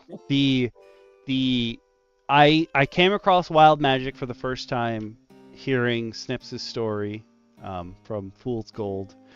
He's a monkey sorcerer, and he accidentally wild magicked in an area of anti-magic. Like, he just wiped out all the magic in an area, and it happened to be in a very widely regarded large city.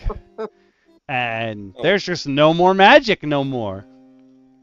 Oh, wild magic. God. If you're following along on YouTube, you can check the description below for the link to follow along with us. If you're on Twitch, I just put the link in the chat, and I will have it pinned for the next 30 minutes. So if you come in a bit, you can still follow along with us.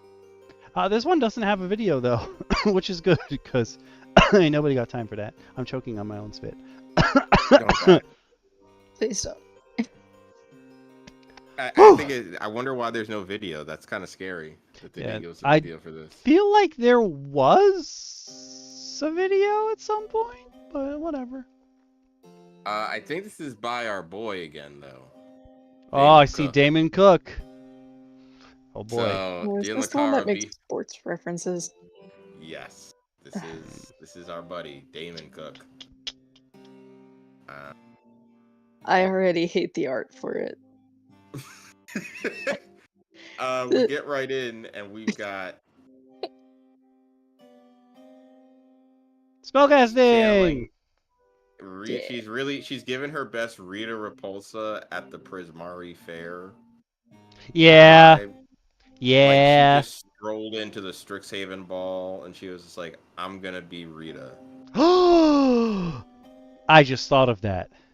That's how we get a lot of people into Magic the Gathering. We only tell them about the plane of Strixhaven, where there's like a Harry Potter-esque school, sort of, where you can go learn your magic.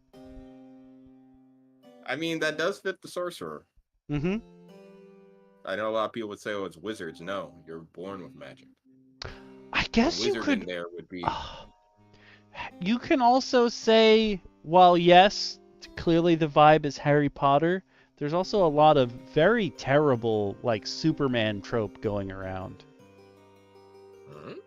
Where Liliana is like, she's the planeswalker for death, essentially. And she's like, I'm a professor now. No one knows who I am, even though all I've done is put my hair up. I will teach you about death. I mean, she only sacrificed her own brother to accidentally bring about the end of the universe. Only. Oh, and then gave her own life almost to stop a giant evil dragon. Magic the Gathering has a lot of lore. It's a lot to absorb. My brain hurts when I think about it. Okay. So right out of the gate, they didn't fix the one thing that I thought was the stupidest thing about Sorcerers. Oh? Okay, so I have never understood why the entire point of a sorcerer is that you have innate magic. And that you have to use it a lot or bad things happen. So why in the world they make you have one of the most restrictive spell swapping rules in all of 5e has never made sense to me. It's like your body is crackling with raw magic. Do not tell me that I only know 5 spells at a time. And I can only switch one of them out when I level up. That makes... The Sorcerer specifically makes the most sense to have for them to have given the Sorcerer the new initiative changes something rule. Like, initiative, this would obviously slow the game down, so I can see why they wouldn't do it. But it makes the most sense as a Sorcerer if when you roll initiative, you can swap a spell out. Yeah. Like, I'm stressed! I get a spell. Yeah. I mean, clerics get to swap one out at every long rest. But sorcerers... like, here you go. Paladins as well? Like, they're supposed to, read and pray about it for an hour, but a sorcerer who literally just makes up spells. Nope. You get 5. Or, all I can think of... However it scales. It's Gambit's quote when he's like, I didn't know my daddy, but I'm pretty sure I shot out of his dick already.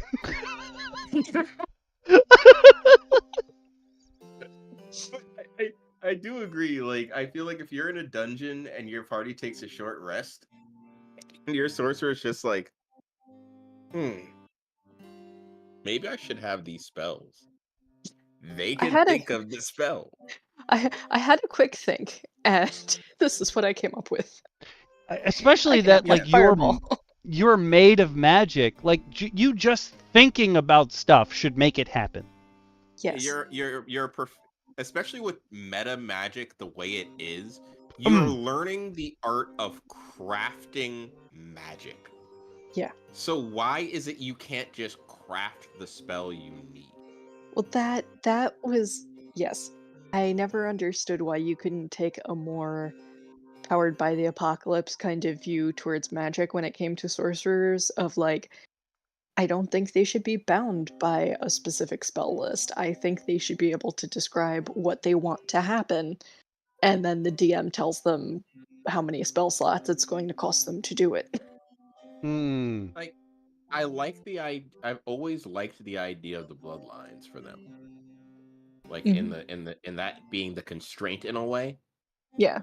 But I always, with Celestial and certain other bloodlines. You even see it in other game systems like Pathfinder and things like that. They use bloodlines for sorcery magic as well. And it's always cool to see them like pull from, a druid spell book or a cleric spell book, or maybe more like a wizard spell book kind of thing from time to time. But I really do think that should have been the only restriction. Yeah. I would even say that one of the supplements I kickstarted recently is Elisa's Guide to Dragon Bonding, and in their universe, the way that magic works is like when you cast a spell, you're taking archetypes of like what a spell would be. So like, I want the damage to do this. I want the damage type to be this. I want it to go this distance, that kind of thing. And you slap them together to make your spells as you go. As a sorcerer, you should at least, based on like how you got your power, be able to reflavor spells so that they're more related to you. Yep. Yeah, all you really need to do is like, is it a damage or a buff? Is it AoE or a specific target? And like what you want it to do flavor wise, basically, and then your DM tells you the rest. Like, so they didn't fix that.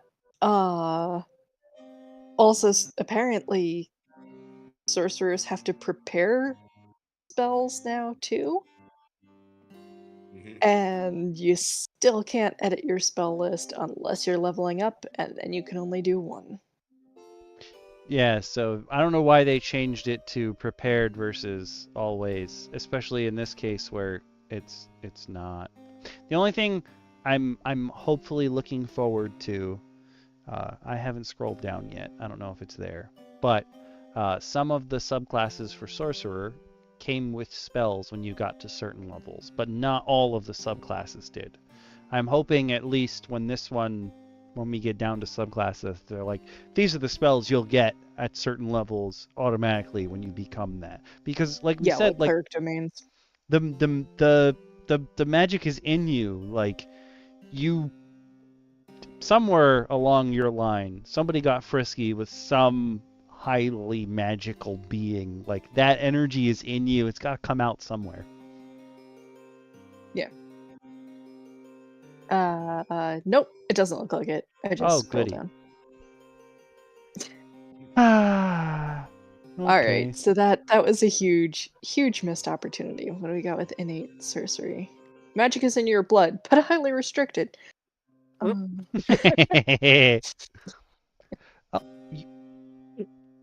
innate sorcery, you can use your bonus action to surge in magical power for 1 minute. Spell save DC goes up by 1, and you have advantage on attack rolls for sorcerer spells twice per long rest. They gave them magic rage. Yep. That's the first time I've also seen them say you can temporarily boost your DC. Yeah, I've never seen that before either. That's a very... Not as an ability. I think there are some spells that boost it, but never as an ability. That's cool. I mean, it would be cooler if, like, when you did this, I'm just going to use Genasi as examples because I have 2 Genasis in my campaign. Like, if I give them innate sorcery and okay, they're Super Saiyans. They're gonna go Super Saiyan. They're gonna scream a bit, and then they're gonna have an aura around them. Okay, sure. One's fire, one's water. In this case, I'm gonna let them change whatever spells they cast to either fire damage for the fire Genasi, or I guess also radiant technically because it's light. And then my water Genasi is gonna be bludgeoning or force. That could be cool. There's some flavor. Just throwing that in there. Look at that. The stuff you get. Alright, meta magic. Yay. They brought that down 1 level. And you learn 2 options at 10 and 17 instead of 1. Okay. Hey. You can change one when you level up. I thought you already could. Maybe it was only at certain levels. But it's kind of cool though that now you're gonna get access to 6 meta magic options. I'm guessing now. Yep, they're adding the ones from Tasha's. Yeah, they have 10. Wait, 12? It's hard to tell from the way that they're doing it. There's either 10 or 12. Oh, there's 12 total, but oh no, they're saying there's 10 total, but you can get 6 of them. 6 of them have been fixed or have had some tweaks. Oh, if it's not in the list, it's not on the list, it hasn't been tweaked. These are only the ones that are tweaked. Right. So there were 10, and then it sounds like they added 2 from Tasha's. Okay, so careful. You're an abjuration wizard now. Congratulations. Okay, so careful spell. This specifically, it's not careful spell, but the Hobgoblin Devastator has an ability called Army Arcana, which is that he's trained to use his spells in combat, and therefore he can choose not to damage his teammates when he casts a spell. And this specifically came up in my campaign where my players were like, our people are all over the place. We can't be casting Fireball and stuff. Like, I don't know what's going to happen. And then I had one of my Hobgoblin Devastators cast Fireball on the group, but his teammates were around. And our bard was like, ha ha, he's going to blow up his teammates too. And I was like, is he? So as you stand there, you see the spark flash, and it almost seems like it's just avoiding his teammates. Like the fire's going around them, and they're like, what the fuck is this? I always felt like that would have been a cool feature to add to Warcaster. Ooh, yes. Especially being that it's called Army Arcana. Yeah. Yeah. Like if you take the Warcaster feat, being able to not hit your allies because you're trained in concentration and combat casting. Totally agree. Hey, you know what? Maybe if you're a DM, maybe that's a cool new feature that you add to Warcaster. You can do that. You can tweak feats. But I kind of think that's dope that they have that as an option. For the meta magic at level 2. Because do you get a spell that you could Cone of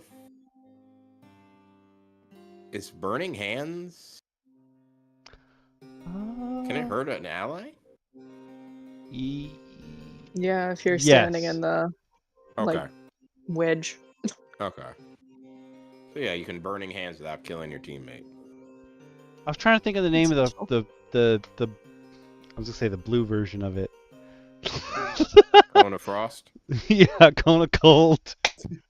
Cone of Cold, yeah. I started to say Cone of Fire initially. And I was like, wait, no, that's... I don't cast spells. Okay, no. Extended spell. Kind of a misnomer. Does not make a spell last longer. Yeah, I would think that's duration. Yeah. Maintain concentration. You have advantage on the saving throw. Okay. Yeah. That's good because Constitution is frequently a dump stat for a sorcerer. And Paladins.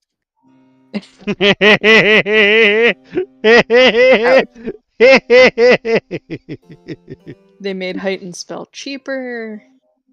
Oh, okay. Now it also affects all subsequent saves a target makes against the heightened spell. Oh. That's devious. I mean, yeah. That's strong. That's scary. Yeah. But that's kind of nice because that does remove that pain point, especially when you're low level and your spell DC is not that high yet, of being like, I'm gonna cast my 3rd level spell, the one that I have, and they like immediately make the save. You're like, oh. I didn't even get to see what it looked like. Seeking spell, also cheaper. What is seeking spell? I am about to look that up. That is definitely not one that my he's Sorlock now. That's DM Bacon. My sorcerer definitely does not have seeking spell. I believe it finds your target, even if it was something that they were supposed to be like in their line of sight, but they're not. Oh, it's like a lightning bolt can now curve to hit just what you're looking for, kind of thing. Or... I believe so. Oh, that must be one of the ones from Tasha's. I believe that.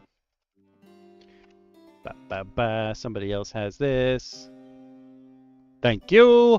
A seeking spell's range can, you can define the route yourself.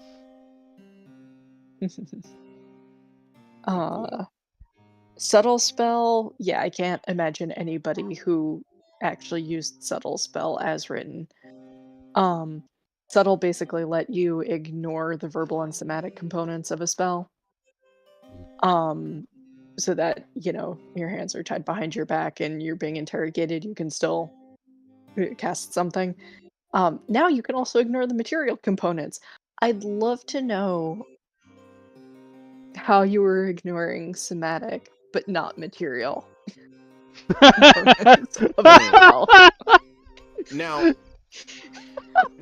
question, does that extend to any material component necessary? So, like, it says as long as they don't have a cost specification and are not consumed. Okay. I was just you cannot resurrect someone for free without moving your lips. I was gonna say, like, can you literally like watch them kill your friend and like at night and like be at the right level, just be like, and like all of a sudden they just pop back to life, like, you took my head off, but it didn't work, and like, just like, what is happening? No. I was just like, when you said, would you ignore the verbal and somatic components, but they're still a material? I was just imagining someone who has somehow got like the ties of their component pouch on their ears, and they're like furiously tonguing their little component pouch. I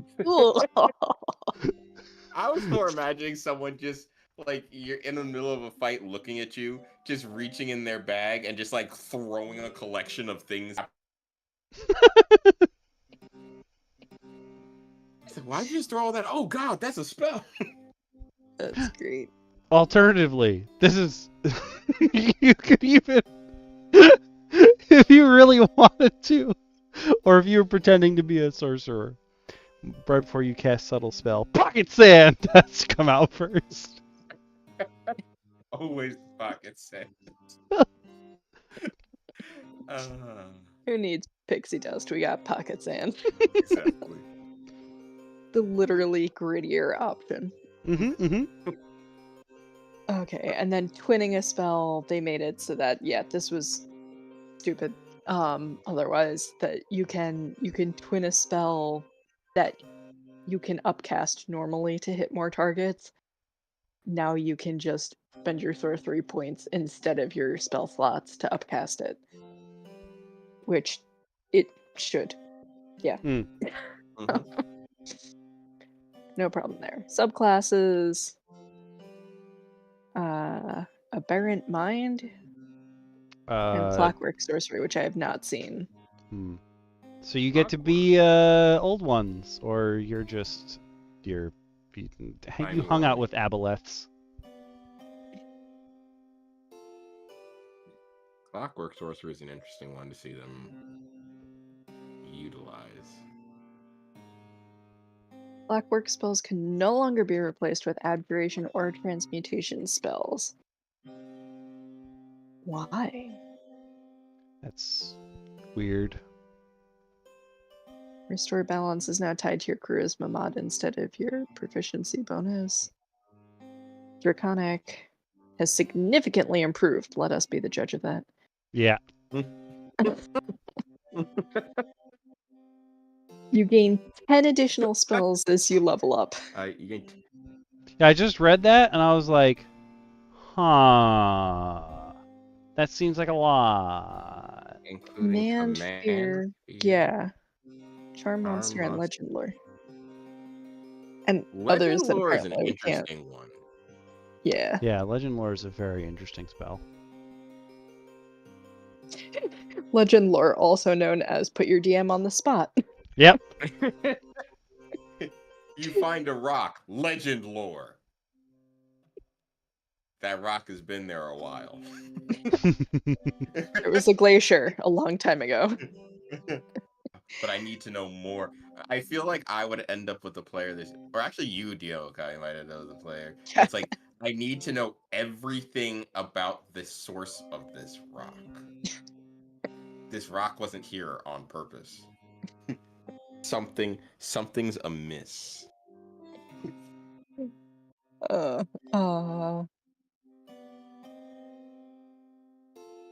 Ooh, you can cast a summon dragon spell once per day without using a spell slot, material components, or concentration. Huh? Oh. I wonder if... Let me... So you can just yank a dragon out of thin air once a day? At level 20, you're just like... You just dragon call, you know? Just...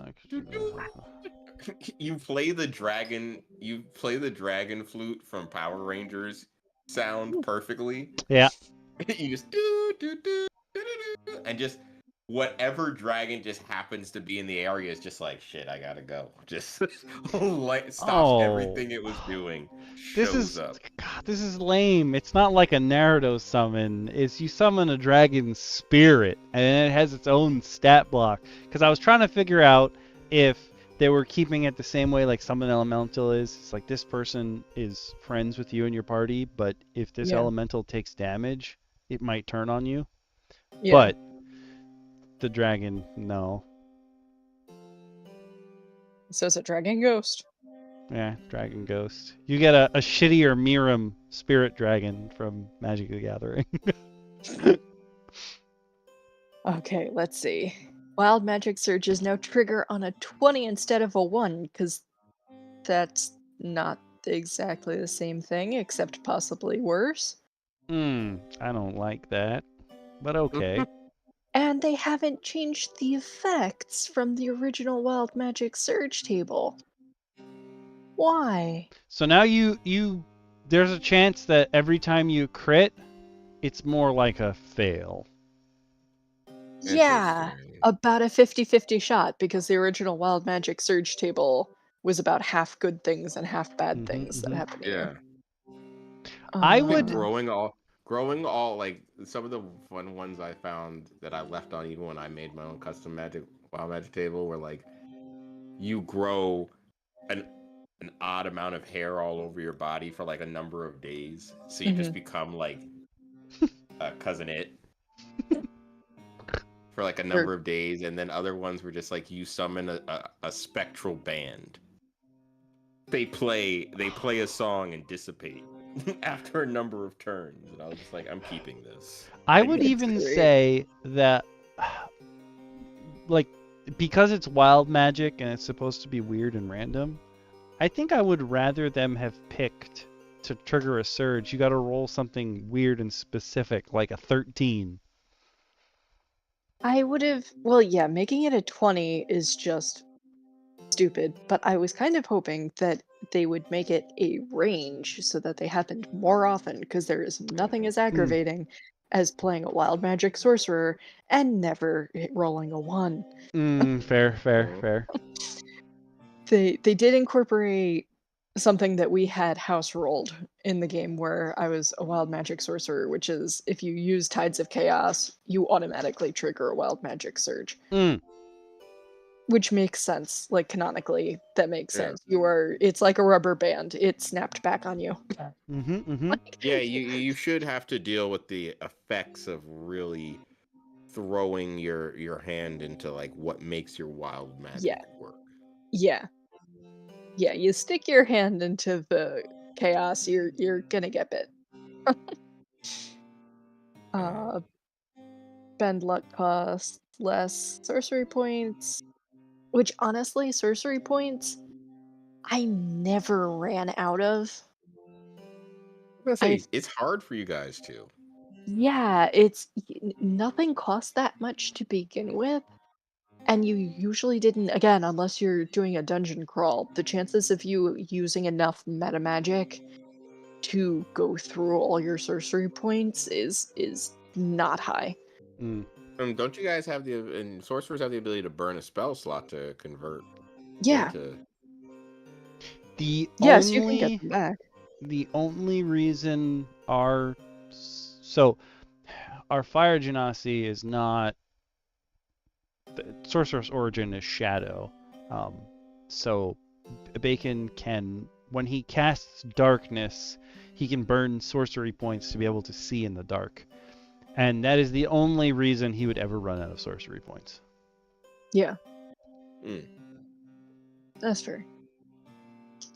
Now he doesn't have to because he's a Sorlock and he took the Eldritch Invocation to be able to see in magical darkness. So he doesn't have to burn those sorcery points ever again. So he will never run out of sorcery points ever again. Nope. Somehow it finds a way back to infinite source points. Yeah. Cast a spell, regain a spell. Cast a spell, regain a spell. Yeah. It looks like they gave level 20s wild magic sorcerers the ability to trigger an effect of your choice.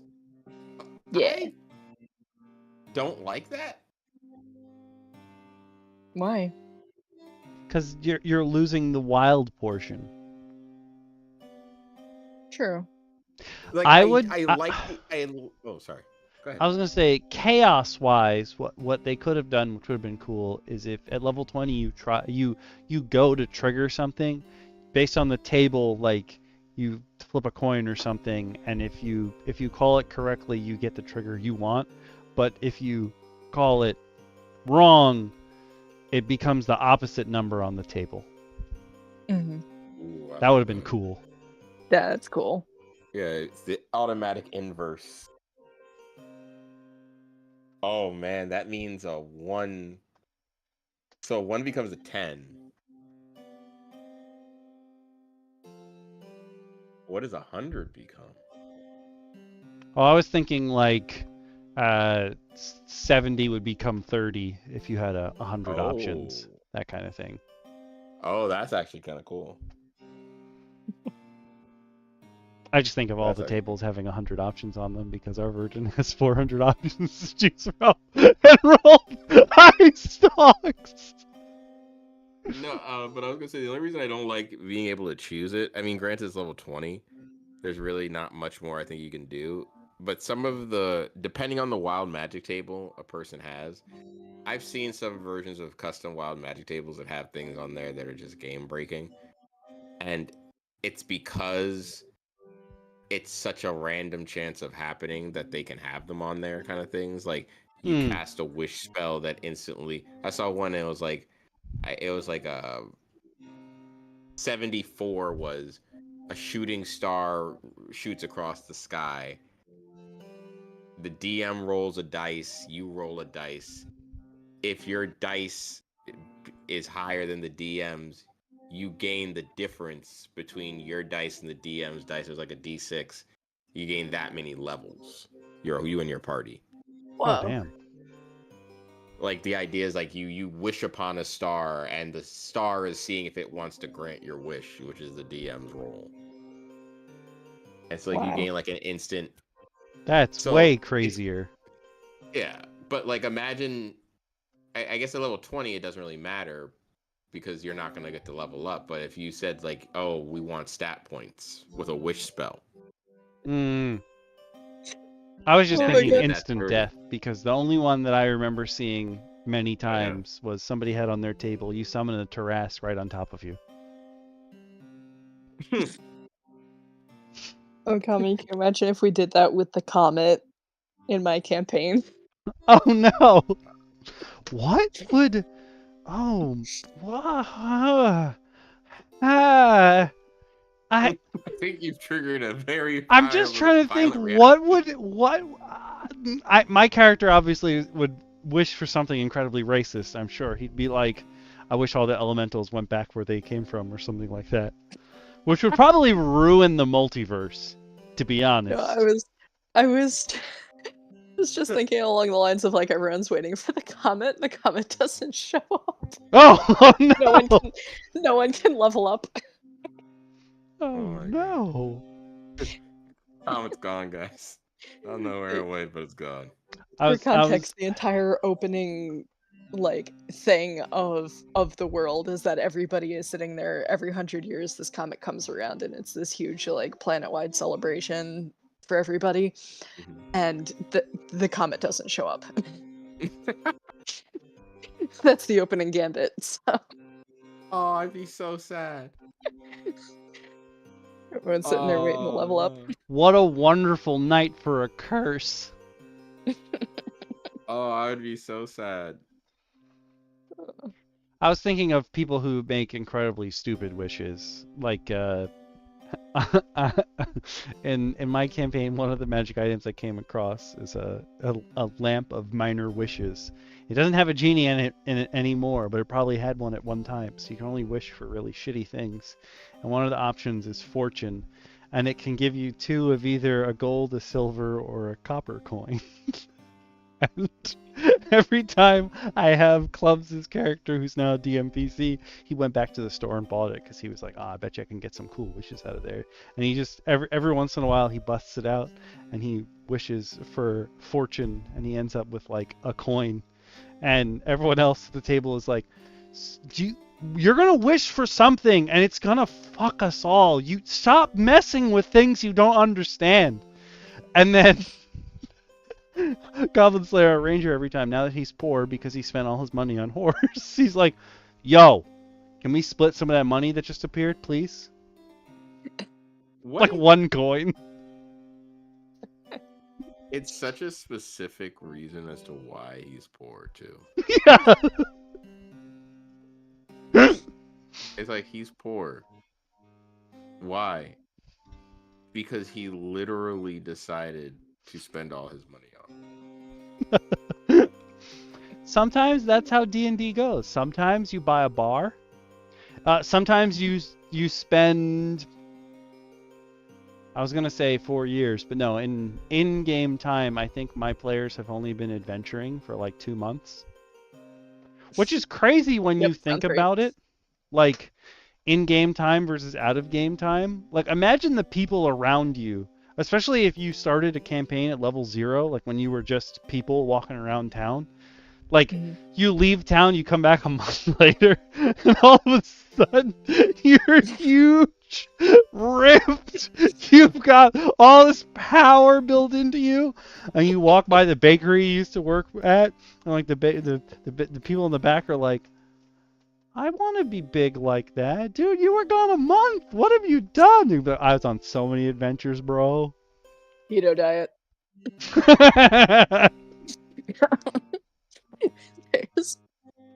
See, this is why we need to play the commoner background. Strongest background ever. It's Commoner, so Paladin, Oath of the Commoner. Oath of the ordinary guy. Just let's go. Oath of the commoner. Oath of the ordinary person. Alright, let's power through these because they actually change surprisingly little about anything past level 7. Sorcerer. Alright, let's do it. Sorcerer. Whoa. Alright, use your words. Sorceress Restoration. Level 5. Once per day, you regain expended sorcery points equal to half your sorcerer level rounded down on a short rest. Nothing like being stingy there, Watsy. Yeah. Now, I mean, most of us spent most of our time at full sorcerer points anyway, but now when the party warlock asks for a short rest, you'll get a little something out of it too. So, Why'd what they you're make saying it sound is creepy? the rogue, warlock, and sorcerer all snuggle up together after every combat. Every combat, casters immediately. I got a nap. Hit the corner. Yeah. Hey, I know you guys want to go on and kill that thing and chase after that guy. You guys do that. I'm gonna take a nap. Yeah. I don't know if it was a 2E game or a 3E game, but a long time ago I came across people discussing, like, technically the way that the PHB and the DMG describe 5Es, like how you're supposed to run your party through like 6 combats a day or whatever. Like, you're supposed to be doing multiple a day, doing all these things. And I just remember when I had read that the first time, I went online on like Dragon forums and what have you to figure out, like, is that really what most people do? And there was an old timer there who, like, his forum credit was like he had like a signature that was like 1,000 characters and had all these things that he'd done and what have you. And like, he'd been there a long time. He's like, oh yeah, when we were playing this game, like what you guys are talking about now is a little different. Like back in the day, if you actually lived long enough to get really powerful spells, you would literally, like, my party would sit in the dungeon, we would fight someone, and then before the monsters would come back around us, like once we were done with our combat, we would essentially cast what I guess now would be like Leomin's tiny hut or something like that. And like, we would just leave this force dome around us, go to sleep. Everyone would get into positions. Once we woke up, we would lower the dome, battle again, and then like try to blow everyone away long enough so we could cast the dome again. And basically that's what they're describing. And I was like, yeah, no, nobody's gonna do that. No. Mm-mm. What? Why not? It's like farming in a video game. Yeah. Just go play a video game. Yep. Yeah. All right. No, it definitely is. Yeah, and to follow it up, after they tell you how to, like, that this lets you get sorcery points back, then they go on to spend a paragraph telling you how to exploit it. Level 7. Yeah. It's okay, so level 7. It's so funny here to be like, oh, this is how you exploit this, so that you always have your stuff ready as if you've spent it. Meanwhile, like, my players on my campaign are constantly like, if you use a fucking spell slot before we need it, how dare you? Oh, being the party's caster and using a spell slot is a taboo beyond belief. I ran into it with my own team in this campaign where they were like, hey, you can heal us, right? And I'm like, I healed 2 of you. I'm level 2. I can't do that this much. I'm tapped out, boss. I'm tired, boss. You need that nap. Yeah, and like short rest. I need that short rest so I can get this source, so we can all get this sorcerer's restoration. All right, level 7, sorcery incarnate. Innate sorcery wasn't Sounds even cool. your final form. I would hope not. You're level 7. With sorcery incarnate, you regain a use of innate sorcery by spending 2 sorcery points. Okay, so you can... Wait, what the hell is innate sorcery? Innate sorcery is when you up your DC by 1 and right. advantage on your rolls? Question mark? Yeah. You get a 1. You get advantage on the attack roll. Yeah. Cool. Okay. Then I love how they worded this. In addition, innate sorcery now allows you to use up to 2 metamagic options on each spell. I hate it whenever anybody says up to 2 of something, unless you're dealing with decimals. It's either 1 or 2. Yeah. Yeah. Don't make it sound like it's a big number, people. It's 2. Now allows you to use 2 meta magic options on each spell. I feel like that rolls right off the tongue without having to say up to 2. Yeah. I'd like to use 1.36. Yeah. Of a meta magic option. I want a 36th of a twin spell. Yeah. Don't fully copy it. Just enough. Just enough to scare them and it could fizzle out. All right. Then they changed absolutely nothing until the epic boon at level 19. So that's fun. They're recommending the boon of dimensional travel. You can teleport. It lets you teleport. That's cool. So you can cast and run. Mm-hmm. Yeah, anytime you attack or magic, you can teleport up to 30 feet. That's cute. I mean, for a level 19 ability, okay, I'm not gonna discount Misty Step or Shadow Step or whatever your preferred variety of 30-foot travel is. Like, it's super helpful, but I don't know, for a level I guess at level 19 you're pretty annoying. Yeah. I mean, the fact that they can do it after taking a magic action is kind of dope. Yeah. Like, I think that's kind of cool because what you're casting at this point in terms of magic is usually probably pretty hefty. Yeah. I'd imagine a teleporting, like, power word die just isn't necessarily a fun thing to deal with. I mean, yeah. At level 19, like, how many... First of all, as a sorcerer, you're almost never on the front line. Mm-hmm. Like, your need to teleport. Like, warlocks with Misty Step totally makes sense. They can be beefy if they want to be. Sorcerers. When's the last time you saw a beefy sorcerer? Yeah. In our campaign last session, they were trying to figure out how they could buff all of their melee damage the most effectively. And Grim got into like an argument with Bacon. Bacon's a sorcerer, and he has a staff of defense. He stole it from what is his name? Iarno in Phandalin, the guy who turned on the Lord of Lions. And so he's been wielding this staff of defense the whole game. And Grim's like, well, it's a staff, so you can hit people with it, right? And Bacon's like, I could bonk him, but why? I would rather fly above him on my broomstick and hit him with a fireball. It makes so much more sense to do that.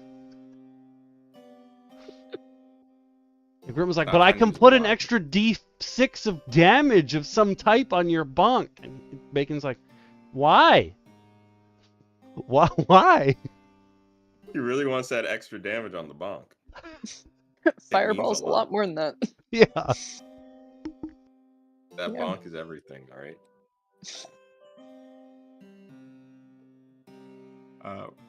What's the last thing that we gave? Arcane Apotheosis. You can use one meta magic option per turn without expending sorcery points. If you're using innate sorcery. If you're using multiple meta magics, you make the most expensive one free. Oh. Oh my god, they made it so that 2 of the meta magic options cost 2 sorcery points and everything else only costs 1. You're never going to run out of sorcery points. I don't think you're made to. Like, and you might as well just... Yeah, you take a nap and you get them all back. I mean, why even have them anymore? Just make it a feature you can add to your spells. It's easier. They made weapon mastery they made the fighting styles and weapon mastery are both feats now. Why not just make that a feat? They could have streamlined this entire thing by making arcane mastery the same way that they did weapon mastery, and then just made enough different types of it that you could match it up to whatever your background was for whatever kind of caster you were. I think they didn't want to do that because then they'd become Pathfinder. As you explained it, I'm listening to the... I was listening to the two of you say it in my head, and I'm just like, that's Pathfinder. That's 1000% Pathfinder, because Pathfinder actually has meta magic as a feat option, and you can select feat options, and then there's a favored meta magic which allows you to half the cost of the meta magic that you use the most. Which makes sense, and that would be flavor, because it's the thing that you've trained and used the most. It should come more easily to you. Yeah, this is... I definitely agree that you're never running out of meta magic points. You weren't going to before. You can't now. Yeah. I think that's really where it's become. It's that before, with proper management, you wouldn't. Yeah. This is literally just saying you cannot. Yeah, good luck trying to. Yeah, you would have to purposefully, and you can literally burn a point.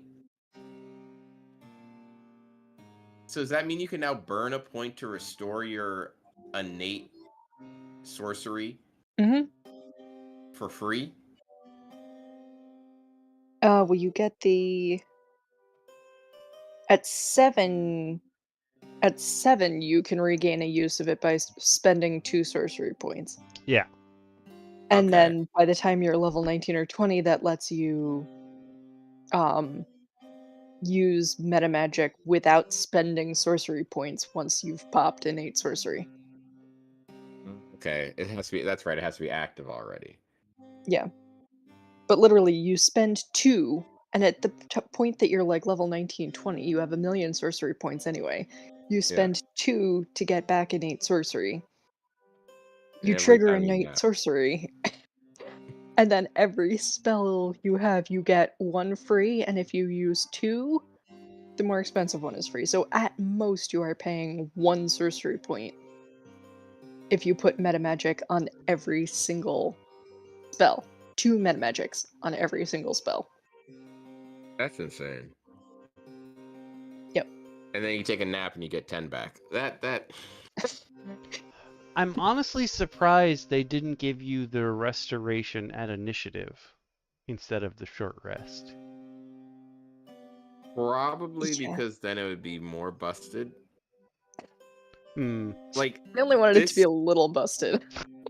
Like, this is honestly the first class I think they actually kind of buffed. Yeah. Like, without also nerfing it. Yeah, I was gonna say, without completely taking it and bashing it around, because again, sorcerers didn't have a lot in the first place. If you look at it, a lot of it came, I think, in their bloodline, and the spells that were gained, and we didn't get to see everything that's gained inside the Aberrant Mind, the Clockwork Sorcery, and stuff like that. So there might be some cool stuff in there, maybe in like the Draconic Sorcery and like the spells. I'm imagining maybe there's like a breath weapon spell in there now. I would hope so, yeah. I also hope that even though they only say it in the Draconic Bloodline one, that you get more spells, that even if they don't do the at least 2 at whatever level like it currently is, if you're one of the subclasses that gets free spells, I hope at least it's 1 at those levels. Like, you have to give them something. They're literally made of magic. Well, also, the thing that I had totally blown past and had not noticed, they made the subclasses, you pick your subclass at level 3, and they state that they did that to keep it in keeping with all the other classes. But, like, you're a sorcerer usually because of your bloodline. Yeah. Like, what is this garbage? Like, if you've gone through levels 1 and 2, you're already a sorcerer. So what, nobody's allowed to figure out what their, like, type is until level 3? Like, yep. that's so stupid. Yeah, like, you used to pick it at level 1, because guess what? You needed to. Yeah, like, take the Genasi, for example. So you're telling me that this Genasi has never used, like, ingrown talents ever? Ever? Yeah. They didn't, yeah. Well, not just that. They've already had 2 levels of using them. They just, I guess, don't know where they came from? Just woke up one morning, they were there. And didn't think to themselves, gee, I'm a genasi. This is probably due to the fact that I'm from another plane. This Never is seen this. Never seen this before. Damn my life, officer. Yeah. this is the most Gorgug ever. Are you my dad? Are you my dad? Oh my Are god, you this my is really dad? Gorgug. Are you my dad? And This then really when is he rolled Gorgug. terribly on his wisdom throw, his wisdom check, and he was like, "You're not proud of this, Gorgug, but you stare in the mirror and you think to yourself, are you my dad?" It really is. It really is that moment of maybe I am my own dad. What? It hurts. Sorcerers are happily. I mean, as a sorcerer fan, DM Lacara, what would you give this? I think you're the only person who can give the true fairest rating on this. I for the most part, I think what they did was not damaging. I don't think there's necessarily a lot of logic to it. We talked a lot about what happened with the sorcery points, but like Yeah. it's not going to hurt. It's already an abundant resource. They made it more abundant. Like, okay, no one's going to complain about that. But the moving the subclass up to level 3 is just why? Like that just doesn't make sense. And also making the meta magic cheaper, I feel like makes you not have to make decisions that you would have to make otherwise. Yeah. I did see a lot of people online complaining that they feel like the 2024 classes, like the characters that their players will be building, will be even harder to kill now. Yeah. I can definitely see that. I can already, especially because there's now an onus on there's going to be the perfect build. Yeah. You know, it was one thing when we were getting builds that were like, hey, if you wanted to play as Captain America, here's how to build it in D&D. This is now going to be, hey, have my play, like as a DM, I'm going to have to watch videos on what optimal builds are for classes if I use this system, to be able to keep up with what my players might be doing. That's messy, I think. Personally, I find that very messy and kind of frustrating. Yeah. But this one was definitely better than many of the other ones that we've gone over, I would say. Got hope. It's not monks. Oh my god. Don't get us started again. It's just at least it's not monks. That's all I'm gonna say to that. We did it. We made it through 2. We just have 2 left for next week, right? Yep, just Warlock and Wizard. Last of the magic classes. I believe in us. Yeah. And then, so no poll at the end of this week because we just said we have Warlock and Wizard to go. But I'll put up a poll at the end of the next episode. We'll put up the poll if we want to do new backgrounds and feats or new races. I'm kind of excited to see what we go with, because both of them are going to be interesting to see how they 2024'd it. Is really the best way to put it. Succeed. How they succeeded. Yeah. How did they 6E it? But it's not succeeded. It's just 6E. Oh, I hate it. I love it.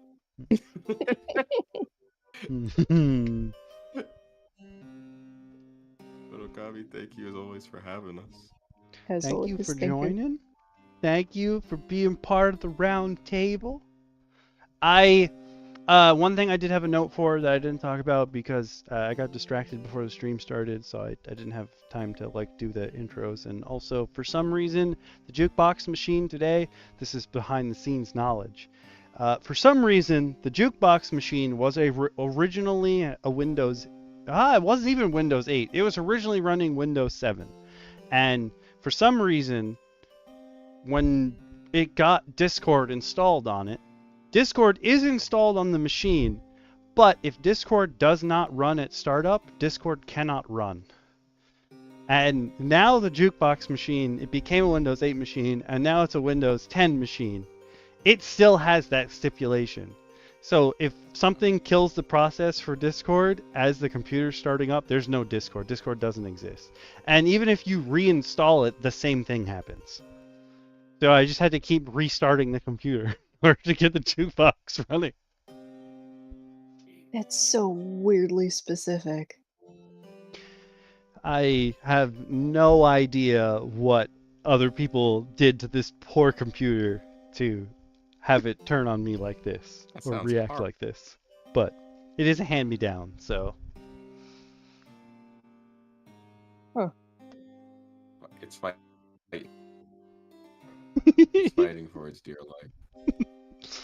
life. The thing I wanted to say is that Solo Supplementals, the first episode, released to the public yesterday. So you guys can go and see my take on The Monsters Know What They're Doing. I'm going to put a link in the description.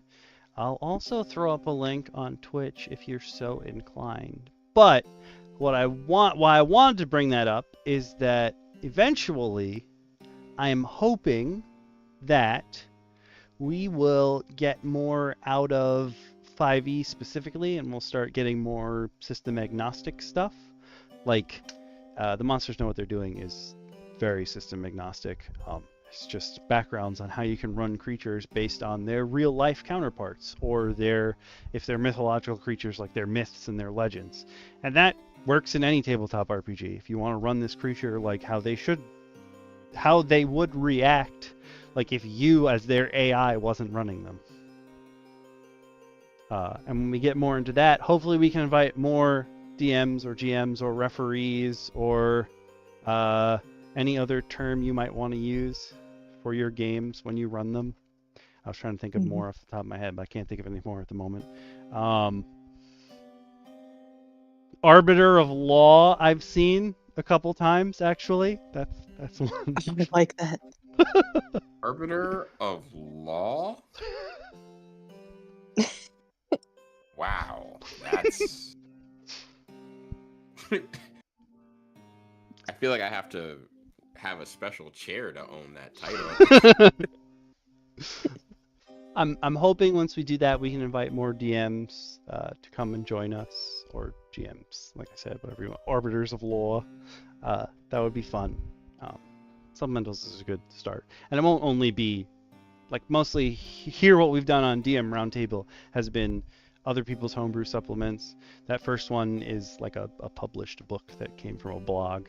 But at some point also, we'll probably end up branching off more into tools and other things that you could use to make stuff for D&D. It won't just be like supplements, but Supplemental is going to cover everything. Maybe we could probably have an episode of just show and telling our favorite dice. We could. We are all dice goblins. I was just going to say I am not a dice goblin. What?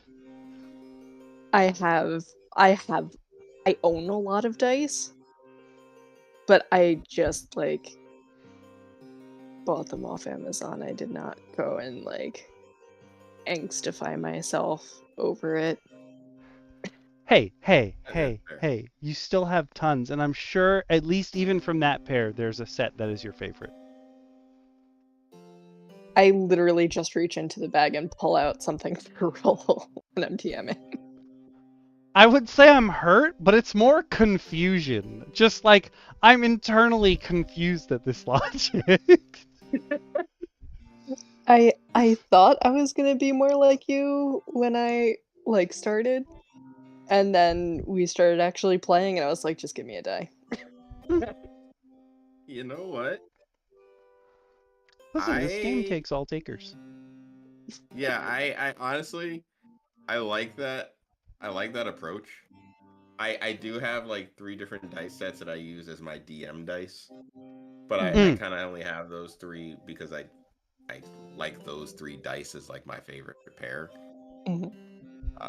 As for character dice, it's I'll usually try and see if like the color of the dice I have, because I've gotten dice like Okami has, but I've also gotten just like the Amazon box of dice for players.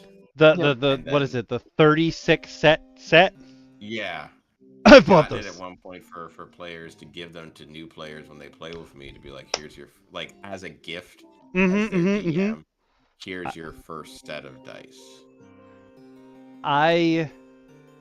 So this isn't, I guess this is one of the things that I wanted to do, that I was thinking of, like how to, they always say, like, you know, if you love something and what have you, don't do it for free and what have you. And I was, one of my ideas was like a character creation boot camp. And I have so many extra pairs of dice that I was going to be like, depending on like what you say you like and what you think this character is going to be, like I just have a sack full of brand new sets of dice that I'll be like, this is for you. Just fish a set out. Yeah, this is for you. Throw them. You gotta get one of those like t-shirt cannons, but fill it with dice bags. Oh, that would hurt though. No, if you launch them upwards and arc them, it shouldn't hurt too badly. DM Lacara, you're the one who sent it to me. There's the person on Etsy who makes crossbows for dice. Yes. Eventually, I will get at least one. For a birthday gift. Yeah. I can't wait to shoot my friends. I'm gonna need to be there for that. I need to witness that firsthand. I will say also something that my group has found pretty fun. This is semi-related to the shooting your friends with. Maybe like it's a critical hit, so you shoot your friend with a die. Bam! Not in the eyes, unless they're wearing protection. Okay. No permanently maiming your friends. But if you order from Griffin Co., anytime you get a box with D&D anything in it, they send you a sticker of a griffin, and it says "Eat, Crit, and Die." And I've ordered so much stuff from them that I have like a stockpile of their stickers. And what me and my group do is we split them like down the middle, so the players have a pile and I have a pile. And whenever I get a crit, I'll throw one of the stickers at whoever the player is that I get a crit against. And when my players get a crit, they like pick up the whole pile and either like throw them in my face, or they shoot them off like they're bills and I'm a stripper. Just firing off these dollar bill of Eat, Crit, and Die. Hey, listen, I don't know if that's how they intended them to be used. That sure is a fun way to use them. You gotta use what you got. I love it. Oh man, I would love to be what a sponsorship! Just swimming in minis. Actually, it's a very bad idea. My house is already covered in crap. I take that back. If they give me a code for discounts to hand out, I would do that for them. They're very nice people. I was going to say, I'd like to pre-veto. I'd like to pre-veto you getting covered in minis, because yeah, you don't need that.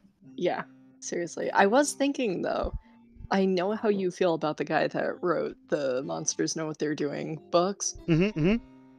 And you're doing the videos on them. You should see if he would be willing to do like a video with you, like an interview. That could be fun. Oh, that could be super dope. We broke Okami. He's one of those people that I must follow him on Twitter. X, whatever you want to call it. I must follow him, and I'm relatively certain that he must go to cons, but he's still that level of celebrity where you probably wouldn't know him if you walked past him. And I'm like, I wonder if we've been to the same cons. Highly possible. Okami, you and I never went to a con together, did we? Mm-mm. Okay. There There was one year where I was sitting waiting for some friends to come out of one of the speed dating sessions, and I was sitting outside waiting for them. And Stan Lee walked past me, and I was sitting there, and then like 3 minutes later, I was like, "Why did he look familiar?" I was like, I think that was Stan Lee. Wow, a lot of other people would have been way more excited about that than me. Oh my god. I'm watching a VOD, again, I'm 10 months behind, from another friend of mine that, like, me and him hung out back, like, when I first started YouTube.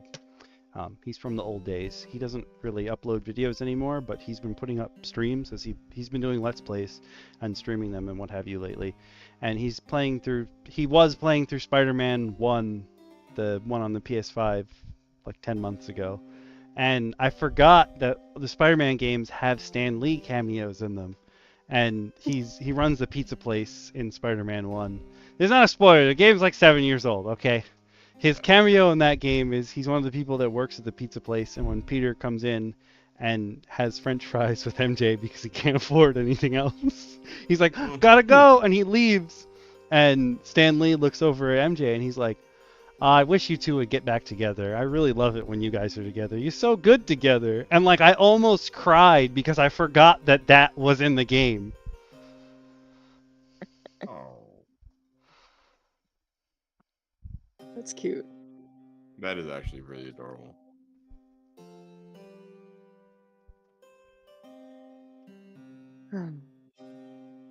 No, that's sad. We don't need it to be sad. Don't be... I would also like to go to more. I've never been to a tabletop convention, but I will say that we've talked on this show before about how like a lot of the stigma for playing TTRPGs and Dungeons and Dragons is gone, and like it's way more popular than it was before, especially pop culture related. Like last year's Comic-Con, it used to be a floor that had like everything that didn't fit in anywhere else was at like the bottom floor of Comic-Con. And so like they used to have Video Games New York used to run tournaments down there, and they were like next to the huge G Fuel booth because it didn't really fit anywhere else. And they had a bunch of random stuff down there, but last year it was all tabletop stuff, and they were running D&D one-shots all day on one side, and Marvel Crisis Protocol took up a big chunk of it. And then they had a whole section for Yu-Gi-Oh, which I was like, oh, okay. I mean, I'm not going to say no, it's just that literally on the main floor, on like the main area every year, Konami has a huge booth that's all Yu-Gi-Oh stuff, and they run tournaments. So I'm like, I don't know why you needed another area down here. Can't get enough. Can't get enough Yu-Gi-Oh, apparently. So I really did not anticipate that that was still going to be a thing when I was an adult. Right? Yu-Gi-Oh? Listen, Yeah. It's not going anywhere. It's not going anywhere. And I support it from afar.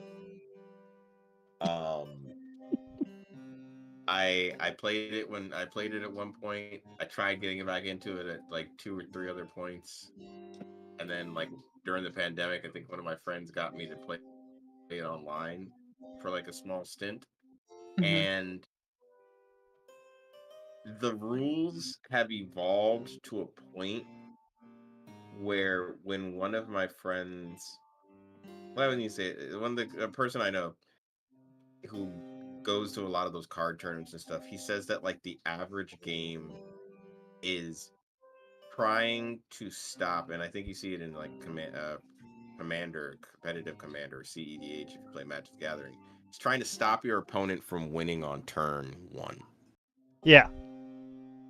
Oh my god. And when he said that to me, I said to him that I can't understand where in the world it would be fun to enter a game stressed. That if I don't draw the perfect like 5 or 7 cards in this hand, this game is over. It's like me playing chess. That's just like, no. Oh yeah, if you're talented at chess, I'm sure. I've played chess before, and I know that even then it was at higher levels. I would see people know that I was gonna lose within like 2 moves. Yeah. Like, oh, okay. I If you say so, sir. I could be beat by a 5-year-old. There is no skill there.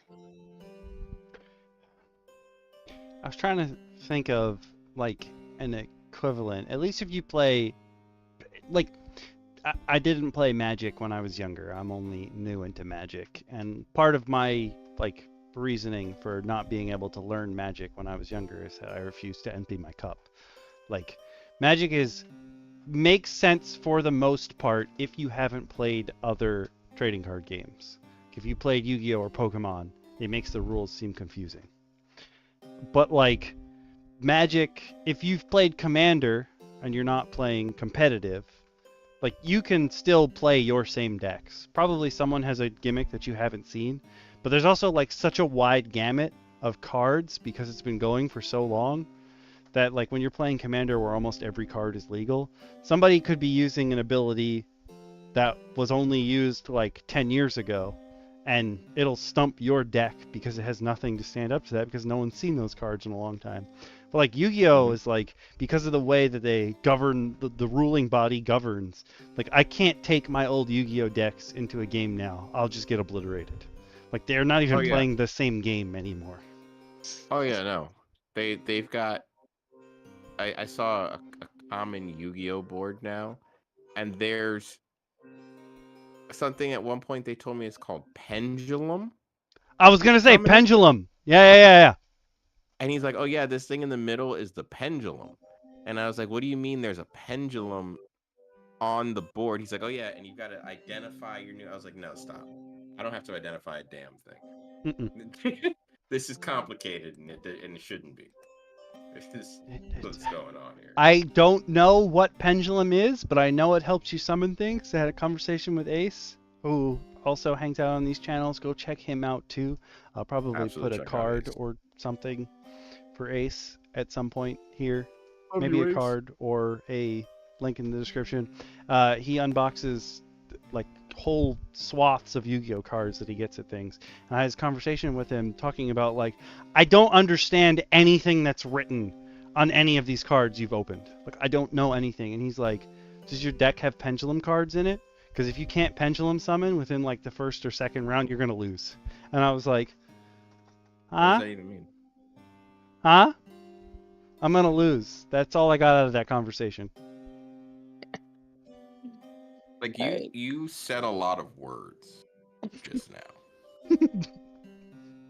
And I respect it, but I have no idea what any of that is. Yeah. I gotta go, guys. It is late. Oh yeah. Oh, it is late. Thank you all for tuning in. If you hang out with us again next week at 8 Eastern, we will tackle Warlock and Wizard, which will finish off all the new classes. So far, I mean, Sorcerer is pretty good. We'll see how Warlock and Wizard fare. Feel free to leave us. I will put a link in the description. Not a link in the description. I'm going to put a comment on the video on YouTube because I can't do it on Twitch. I'll leave a comment in the video with a link to the video with Deborah Ann Wool and John Bernthal, so you guys can watch it and see how much of a genius she is at not explaining, just saying, "Do you want to play?" Bam, done. Just remember, Deborah Ann Wall, if you ever are free, you know, we'd love to have you on the show. Yeah. We would like to play. That's my desperate pitch to the universe. We would like to play.